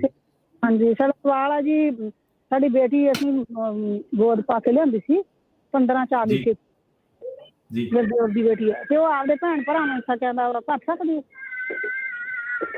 ਨਹੀਂ, ਇੱਕ ਵਾਰੀ ਜੇ ਤੁਸੀਂ ਅਡਾਪਸ਼ਨ ਦੇ ਥਰੂ ਬੈਨੀਫਿਟ ਲੈ ਲਿਆ, ਤੁਹਾਡੀ ਜਿਹੜੀ ਪੁਰਾਣੀ ਅਸਲੀ ਵਾਲੀ ਫੈਮਿਲੀ ਆ ਉਹਨਾਂ ਤੁਹਾਡੇ ਸਾਰੇ ਰਿਲੇਸ਼ਨ ਟੁੱਟ ਜਾਂਦੇ ਨੇ, ਸੋ ਬਿਲਕੁਲ ਨਹੀਂ ਕਰ ਸਕਦੇ ਉਹ।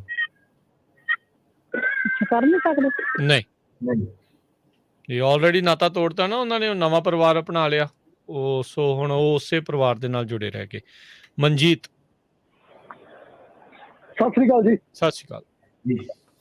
ਮੈਂ ਪੁੱਛਣਾ ਚਾਹੁੰਦਾ ਸੀ ਜੀ ਭਈ ਜਿਹੜਾ ਆਪਾਂ ਮੋਸ਼ਨ ਤੋਂ ਓਪਨ ਮਤਲਬ ਤਰੀਕ ਛੇਤੀ ਕਰਾਣੀ ਹੁੰਦੀ ਹੈ, ਉਹਦੀ ਤੁਹਾਡੇ ਕੋਲ ਵੀ ਇਨਫੋਰਮੇਸ਼ਨ ਆ ਸਕਦੀ ਹੈ ਜੀ ਭਈ ਅਸੀਂ ਸਾਡਾ ਵਾਕਈ ਓਪਨ ਹੋਇਆ, ਵਕੀਲ ਨੂੰ ਸਾਨੂੰ ਕੋਈ ਮਤਲਬ ਉਹਦੀ ਜਾਣਕਾਰੀ ਜੀ? ਮੋਸ਼ਨ ਟੂ ਐਡਵਾਂਸ ਦੀ ਗੱਲ ਕਰਨੇ? ਹਾਂਜੀ ਹਾਂਜੀ। ਸੋ ਇਦਾਂ ਕਿ ਜਿਹੜੀ ਮੋਸ਼ਨ ਟੂ ਐਡਵਾਂਸ ਆ ਉਹਦੀ ਇੱਕ ਪ੍ਰੂਫ ਆਫ ਸਰਵਿਸ ਹੁੰਦਾ, ਤੇ ਮੋਸ਼ਨ ਟੂ ਐਡਵਾਂਸ ਇਹ ਡਿਪੈਂਡ ਕਰਦਾ ਹੁਣ ਜਦੋਂ ਵਕੀਲ ਤੁਹਾਡੀ ਮੋਸ਼ਨ ਟੂ ਐਡਵਾਂਸ ਫਾਈਲ ਕਰਦਾ, ਜੇ ਉਹ ਕੋਰਟ ਨੂੰ 2 ਕਾਪੀਆਂ ਭੇਜਦਾ ਕਿ ਇਹਦਾ ਸਟੈਂਪ ਲਾ ਕੇ ਤੁਸੀਂ ਮੈਨੂੰ ਵਾਪਸ ਭੇਜੋ, ਤੇ ਉਹਦੇ ਬੇਸ ਤੇ ਤੁਹਾਡੀ motion to advance the copy ਆ ਸਕਦੀ ਹੈ, ਜਾਂ ਫਿਰ ਤੁਸੀਂ ਆਪਣੇ ਵਕੀਲ ਨੂੰ ਰਿਕੁਐਸਟ ਕਰ ਸਕਦੇ ਆ ਕਿ ਉਹ ਕੋਰਟ ਜਾ ਕੇ ਉੱਥੋਂ ਦੀ ਫਾਈਲ ਦੇ ਵਿੱਚੋਂ ਦੀ ਕਾਪੀ ਕਢਾ ਸਕਦਾ ਹੈ ਤੇ ਉੱਥੋਂ ਦੀ ਸਟੈਂਪ ਕਰਾ ਕੇ ਤੁਹਾਨੂੰ ਪ੍ਰੂਫ ਦੇ ਸਕਦਾ ਹੈ। ਸੋ ਉਹ ਗੱਲ ਸਾਰੀ ਇੱਥੇ ਆ ਜਾਂਦੀ ਹੈ ਕਿ ਵਕੀਲ ਤੁਹਾਨੂੰ ਉਹ ਦੇਣਾ ਚਾਹੁੰਦਾ ਕਿ ਨਹੀਂ ਦੇਣਾ ਚਾਹੁੰਦਾ, ਤੇ ਐਸ ਸੱਚ ਤੁਸੀਂ ਕਹੋ ਕਿ ਆਪਣੇ ਲੈਵਲ ਤੇ ਮੈਂ ਕਰ ਲਵਾਂ, ਫਾਈਲ ਇੰਸਪੈਕਟ ਕਰ ਲਾਂ, ਇਦਾਂ ਉਹਨਾਂ ਨੇ ਕੋਈ ਆਪਸ਼ਨ ਨਹੀਂ ਦੱਸੀ ਇਦਾਂ ਦਾ। ਫਿਰ ਜਿਹੜੇ ਸਾਰੇ ਅਸਾਈਲਮ ਸੀਕਰ ਉਹ ਜਾ ਕੇ ਕੋਰਟ ਨੂੰ ਤੰਗ ਕਰੂਗੇ, ਹਨਾ, ਤੁਹਾਨੂੰ ਫਿਰ ਵਕੀਲ ਦੇ ਥਰੂ ਹੀ ਜਾਣਾ ਪੈਣਾ ਜੀ। Thank you. ਤੁਹਾਨੂੰ ਇੱਕ ਇਹਦੇ ਵਿੱਚ ਆਹ ਚੀਜ਼ ਹੈ ਕਿ ਜਿਹੜੀ ਮੋਸ਼ਨ ਉੱਤੇ ਜੱਜ ਜਦੋਂ ਫੈਸਲਾ ਲੈਂਦਾ ਉਹਨੂੰ ਗ੍ਰਾਂਟ ਜਾਂ ਡਿਨਾਈ ਕਰਦਾ, ਤੁਸੀਂ ਉਹ ਜਿਹੜਾ ਫਾਈਨਲ ਜਿਹੜਾ ਆਰਡਰ ਆ, ਜੇ ਤੁਹਾਡਾ ਵਕੀਲ ਕਹਿੰਦਾ ਕਿ ਨਹੀਂ ਅਪਰੂਵ ਕੀਤੀ, ਤੁਸੀਂ ਉਹਨੂੰ ਕਹਿੰਦੇ ਹੋ ਕਿ ਮੈਨੂੰ ਜਿਹੜੀ ਮੋਸ਼ਨ ਦੀ ਡਿਨਾਇਲ ਵਾਲੀ ਕਾਪੀ ਦੇ, ਸੋ ਉਹ ਡਿਨਾਇਲ ਜਾਂ ਅਪਰੂਵਲ ਦੀ ਕਾਪੀ ਤੁਸੀਂ ਆਪਣੇ ਵਕੀਲ ਕੋਲ ਮੰਗ ਸਕਦੇ ਹੋ। ਠੀਕ ਹੈ ਜੀ। ਅਗਲੇ ਕਾਲਰ ਜਗਦੀਪ। ਹਾਂਜੀ ਸਤਿ ਸ਼੍ਰੀ ਅਕਾਲ ਵੀਰੋ ਜੀ।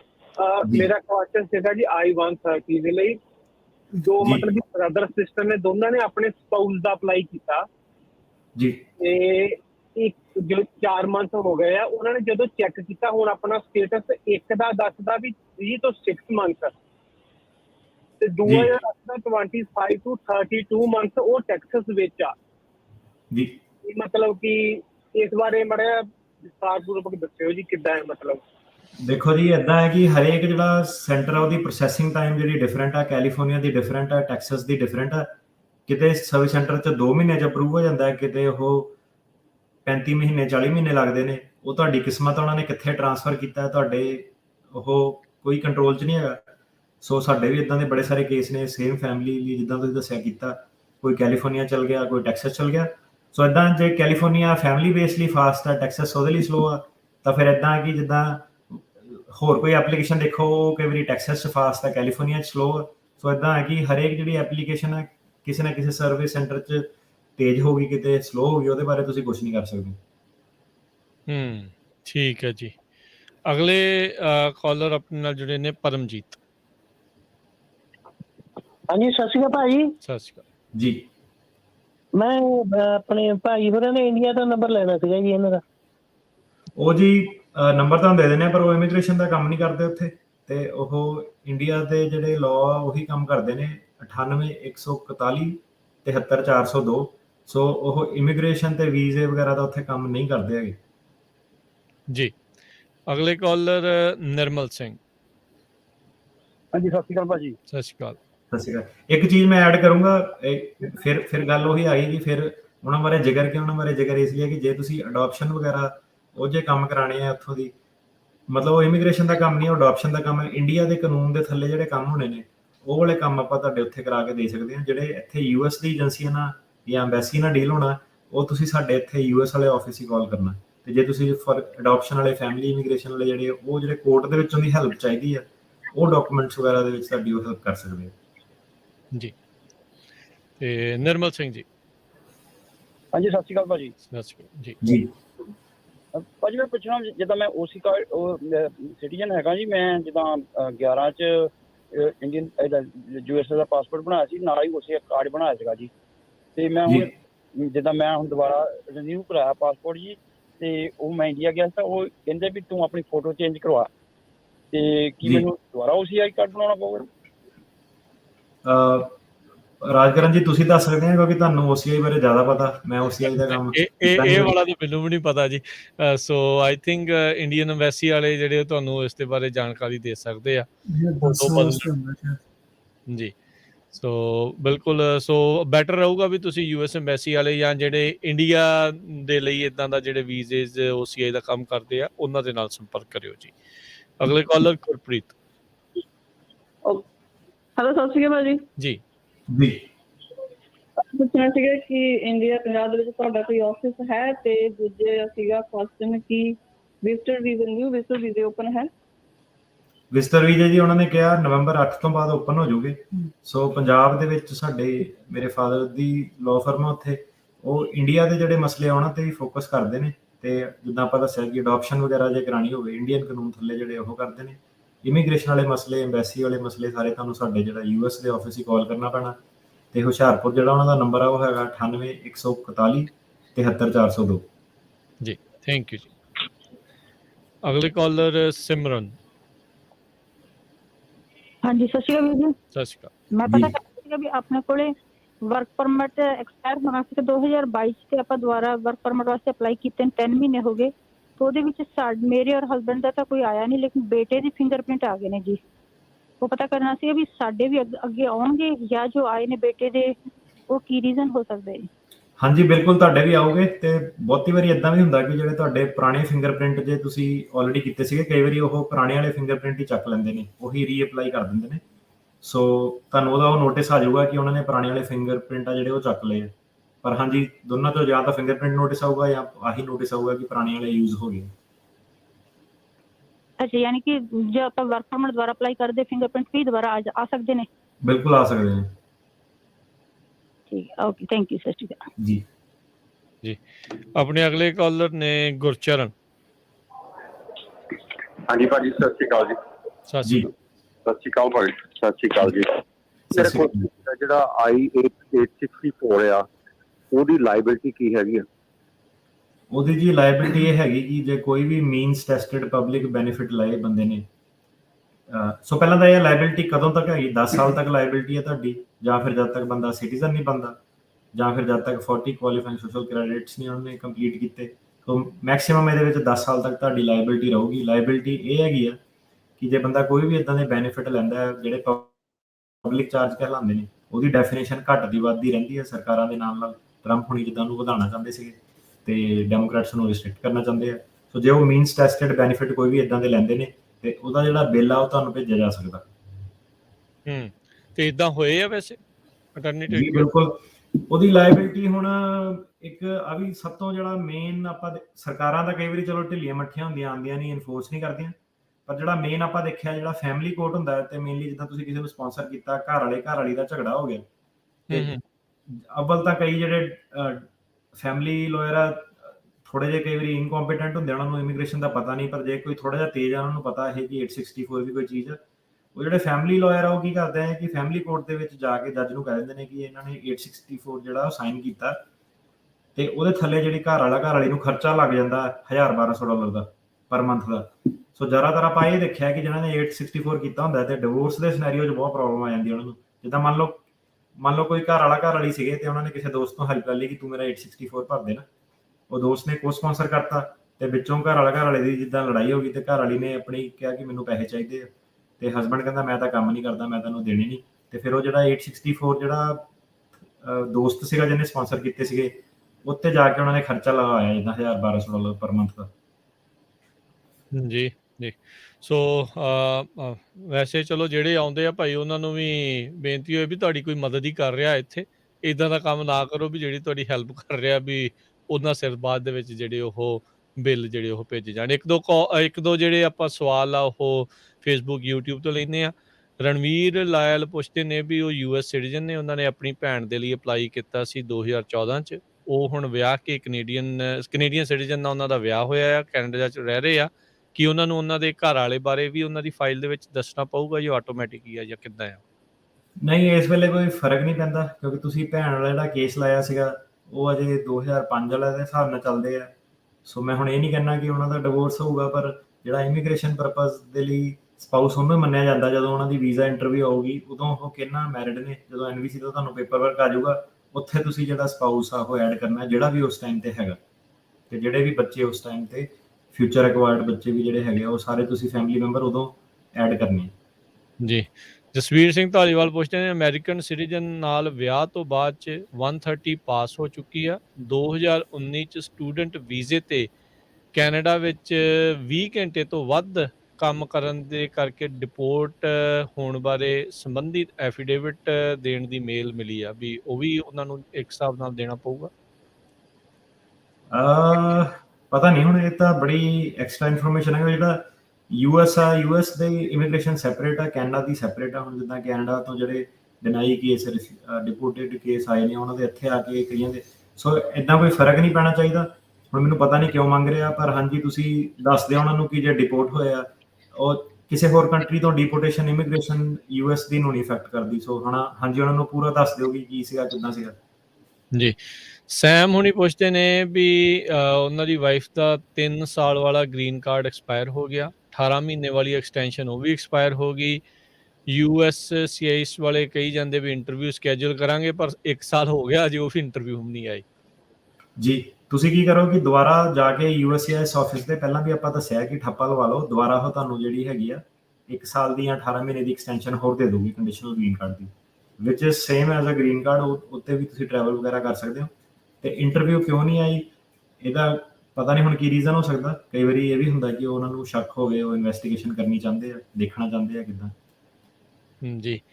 ਕੈਨੇਡੀਆ ਦਾ ਸਿਟੀਜ਼ਨ ਅਮਰੀਕਾ ਦਾ ਗ੍ਰੀਨ ਕਾਰਡ ਕਿੱਦਾਂ ਲੈ ਸਕਦਾ? ਇਸ ਦੇ ਲਈ ਆਪਾਂ E2 ਵੀਜ਼ਾ, ਇਨਵੈਸਟਮੈਂਟ ਵੀਜ਼ੇ ਦੇ ਬਾਰੇ ਇੱਕ ਵਿਸ਼ੇਸ਼ ਟੌਪਿਕ ਜਿਹੜਾ ਉਹ ਕੀਤਾ ਸੀਗਾ ਕੈਨੇਡੀਅਨਸ ਦੇ ਲਈ, ਤੇ ਉਹ ਤੁਸੀਂ ਪੰਜਾਬੀ ਰੇਡੀਓ USA ਦੇ YouTube ਚੈਨਲ ਦੇ ਉੱਤੇ ਜਾ ਕੇ ਤੇ ਉਹ ਤੁਸੀਂ ਮੁੜ ਦੁਬਾਰਾ ਪੂਰਾ ਟੌਪਿਕ ਜਿਹੜਾ ਉਹ ਸੁਣ ਸਕਦੇ ਆ।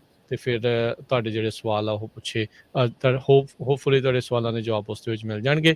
ਬਾਕੀ ਜੇ ਤੁਸੀਂ ਅਟਾਰਨੀ ਟਰਕੀਆਣਾ ਹੋਣਾ ਦੇ ਨਾਲ ਕੰਟੈਕਟ ਕਰਨਾ ਚਾਹੁੰਦੇ ਇਹਨਾਂ ਦੇ ਆਫਿਸ ਦੇ ਵਿੱਚ ਤੁਸੀਂ ਇਹਨਾਂ ਨੂੰ ਕਾਲ ਕਰ ਸਕਦੇ ਹੋ 4159090503 415-909-0503 ਦੇ ਉੱਤੇ ਇਹਨਾਂ ਦੇ ਨਾਲ ਤੁਸੀਂ ਜਿਹੜਾ ਉਹ ਸੰਪਰਕ ਜਿਹੜਾ ਉਹ ਤੁਸੀਂ ਜ਼ਰੂਰ ਕਰੋ। ਗ੍ਰੀਨ ਕਾਰਡ ਨਹੀਂ ਆਇਆ, ਢੇਸੀ ਹੋਣੀ ਪੁੱਛਦੇ ਨੇ, ਪ੍ਰਦੀਪ ਢੇਸੀ ਵੀ 2 ਸਾਲ ਹੋ ਗਏ ਆ ਅਸਾਈਲਮ ਨੂੰ, ਸੋ ਇਹ 2 ਸਾਲ ਬਾਅਦ ਅਪਲਾਈ ਕਰ ਸਕਦੇ ਹੁੰਦੇ ਆ।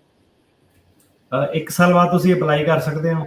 ਤੇ ਇਹਦਾ ਜਿਹੜਾ ਗ੍ਰੀਨ ਕਾਰਡ ਅਸਾਈਲਮ ਵਾਲਾ ਕਾਫੀ ਦੇਰ ਕਈ ਵਾਰੀ ਲਾ ਦਿੰਦੇ ਨੇ, 3-3 ਸਾਲ ਲਾ ਦਿੰਦੇ ਨੇ ਜਦੋਂ ਤੁਸੀਂ ਫਾਈਲ ਕਰੋ, ਤਾਂ ਤੁਹਾਨੂੰ ਵੇਟ ਕਰਨਾ ਪੈਣਾ। ਤੇ ਬਾਕੀ ਇਹ ਹੈ ਕਿ ਤੁਸੀਂ ਕੰਮ ਕਰ ਸਕਦੇ ਹੋ, ਰਿਫਿਊਜੀ ਟਰੈਵਲ ਡਾਕੂਮੈਂਟ ਲੈ ਕੇ ਤੁਸੀਂ ਬਾਹਰ ਟਰੈਵਲ ਕਰ ਸਕਦੇ ਹੋ। ਇੰਡੀਆ ਨਹੀਂ ਤੁਸੀਂ ਜਾ ਸਕਦੇ, ਮਤਲਬ ਆਪਣੀ ਹੋਮ ਕੰਟਰੀ ਨਹੀਂ ਤੁਸੀਂ ਜਾ ਸਕਦੇ। ਸੋ ਤੁਹਾਡਾ ਕਿਹੜਾ ਕੋਈ ਕੰਮ ਰੁਕ ਰਿਹਾ ਵਾ, ਤੁਸੀਂ ਆਰਾਮ ਨਾਲ ਆਪਣਾ ਟਰੈਵਲ ਕਰੋ। ਤੇ ਇਹਦੇ ਬਾਰੇ ਅੱਛਾ ਜੀ, ਅੱਜ ਦੇ ਟੌਪਿਕ ਦੇ ਵਿੱਚ ਇੱਕ ਟੌਪਿਕ ਮੈਂ ਸਾਡੇ ਕੋਈ ਦਰਸ਼ਕ ਹੀ ਸੀਗੇ, ਉਹਨਾਂ ਨੇ, ਆਪਾਂ ਅਗਲੀ ਵਾਰੀ ਥੋੜੀ ਡਿਟੇਲ 'ਚ ਕਰ ਲਾਂਗੇ। ਸੋ ਬੇਸਿਕਲੀ ਉਹਨਾਂ ਨੇ ਪੁੱਛਿਆ ਸੀਗਾ ਕਿ ਮੇਰਾ ਅਸਾਈਲਮ ਪਾਸ ਹੋ ਗਿਆ ਤੇ ਮੈਂ ਵਿਆਹ ਕਰਾਉਣਾ ਕਿਸੇ ਨਾਲ, ਤੇ ਕੀ ਮੇਰੇ ਕੋਲ ਆਪਸ਼ਨ ਹੈਗੇ ਆ। ਸੋ ਆਪਸ਼ਨ ਇਹ ਹੈਗਾ ਕਿ ਥਾਈਲੈਂਡ ਜਾਂ ਕੋਈ ਇੱਦਾਂ ਦੀ ਜਿਹੜੀ ਕੰਟਰੀ ਆ, ਉੱਥੇ ਤੀਜੀ ਕੰਟਰੀ, ਨਿਊਟਰਲ ਕੰਟਰੀ ਜਾ ਕੇ ਤੁਸੀਂ ਵਿਆਹ ਕਰਾ ਸਕਦੇ ਆ ਤੇ ਵਾਪਸ ਆ ਕੇ ਫਿਰ ਤੁਸੀਂ ਜਿਹੜਾ 130 ਵਗੈਰਾ ਆਪਣਾ ਜਿਹੜਾ ਉਹ ਫਾਈਲ ਕਰ ਸਕਦੇ ਹਾਂ ਜਦੋਂ ਤੁਹਾਡਾ ਗ੍ਰੀਨ ਕਾਰਡ ਆ ਗਿਆ। ਤੇ ਜਿਹੜੇ ਇਹਨਾਂ ਨੇ ਗੱਲ ਕੀਤੀ ਹੁਣ ਕਿ ਗ੍ਰੀਨ ਕਾਰਡ ਨਹੀਂ ਆ ਰਿਹਾ, ਉਹਦੇ ਵਿੱਚ ਤੁਸੀਂ ਕੁਛ ਨਹੀਂ ਕਰ ਸਕਦੇ। ਇਮੀਗ੍ਰੇਸ਼ਨ ਨੇ ਜੋ ਆਪਣਾ ਟਾਈਮ ਲੈਣਾ ਉਹਨਾਂ ਨੇ ਆਪਣਾ ਟਾਈਮ ਲੈਣਾ ਹੀ ਲੈਣਾ। ਠੀਕ ਹੈ ਜੀ, ਤੇ ਬਹੁਤ ਬਹੁਤ ਸ਼ੁਕਰੀਆ, ਬਹੁਤ ਬਹੁਤ ਧੰਨਵਾਦ ਅਟਾਰਨੀ ਟਰਕੀਆਣਾ, ਅਟਾਰਨੀ ਮਨਮੀਤ ਜੀ, ਬਹੁਤ ਸ਼ੁਕਰੀਆ। ਤੇ ਮਿਲਦੇ ਹਾਂ ਜੀ ਫਿਰ ਅਗਲੀ ਵਾਰ। ਮਿਹਰਬਾਨੀ ਤੇ ਬਹੁਤ ਬਹੁਤ ਵਧਾਈਆਂ ਨਿਊਯਾਰਕ ਦੇ ਵਿੱਚ ਨਵੇਂ ਆਫਿਸ ਖੋਲ੍ਹਣ ਦੇ ਲਈ। ਤੇ ਅਗਲੀ ਵਾਰੀ ਜਿਹੜੀ ਆ ਫਿਰ ਆਪਾਂ ਤੁਹਾਨੂੰ ਜਿਹੜੇ ਅਟਾਰਨੀ ਟਰਕੀਆਣਾ ਹੋਣੀ ਹੋਰ ਜਾਣਕਾਰੀ, ਫੋਨ ਨੰਬਰਸ ਕਿੱਦਾਂ ਕੰਟੈਕਟ ਕਰਨਾ ਹੈ, ਕਿੱਥੇ ਆ, ਕਿਵੇਂ ਆ, ਉਹ ਸਾਰਾ ਕੁਛ ਜਿਹੜਾ ਹੋਰ ਜਾਣਕਾਰੀ ਸਾਂਝੀ ਕਰਨਗੇ। ਸ਼ੁਕਰੀਆ, ਧੰਨਵਾਦ, ਸਤਿ ਸ਼੍ਰੀ ਅਕਾਲ ਜੀ। ਸਤਿ ਸ਼੍ਰੀ ਅਕਾਲ ਜੀ। ਸਤਿ ਸ਼੍ਰੀ ਅਕਾਲ। ਜਿਸ ਤੋਂ ਇੱਥੇ ਸਾਡਾ ਅੱਜ ਦਾ ਇਹ ਪ੍ਰੋਗਰਾਮ ਹੁਣ ਸਮਾਪਤ ਆ। ਮਿਲਦੇ ਹਾਂ ਅਗਲੀ ਵਾਰ ਤੱਕ ਲਈ ਮੇਰੇ ਵੱਲੋਂ ਵੀ ਤੁਹਾਨੂੰ ਸਭ ਨੂੰ ਪਿਆਰ ਭਰੀ ਸਤਿ ਸ਼੍ਰੀ ਅਕਾਲ। ਸੁਣਦੇ ਰਹੋ ਪੰਜਾਬੀ ਰੇਡੀਓ USA।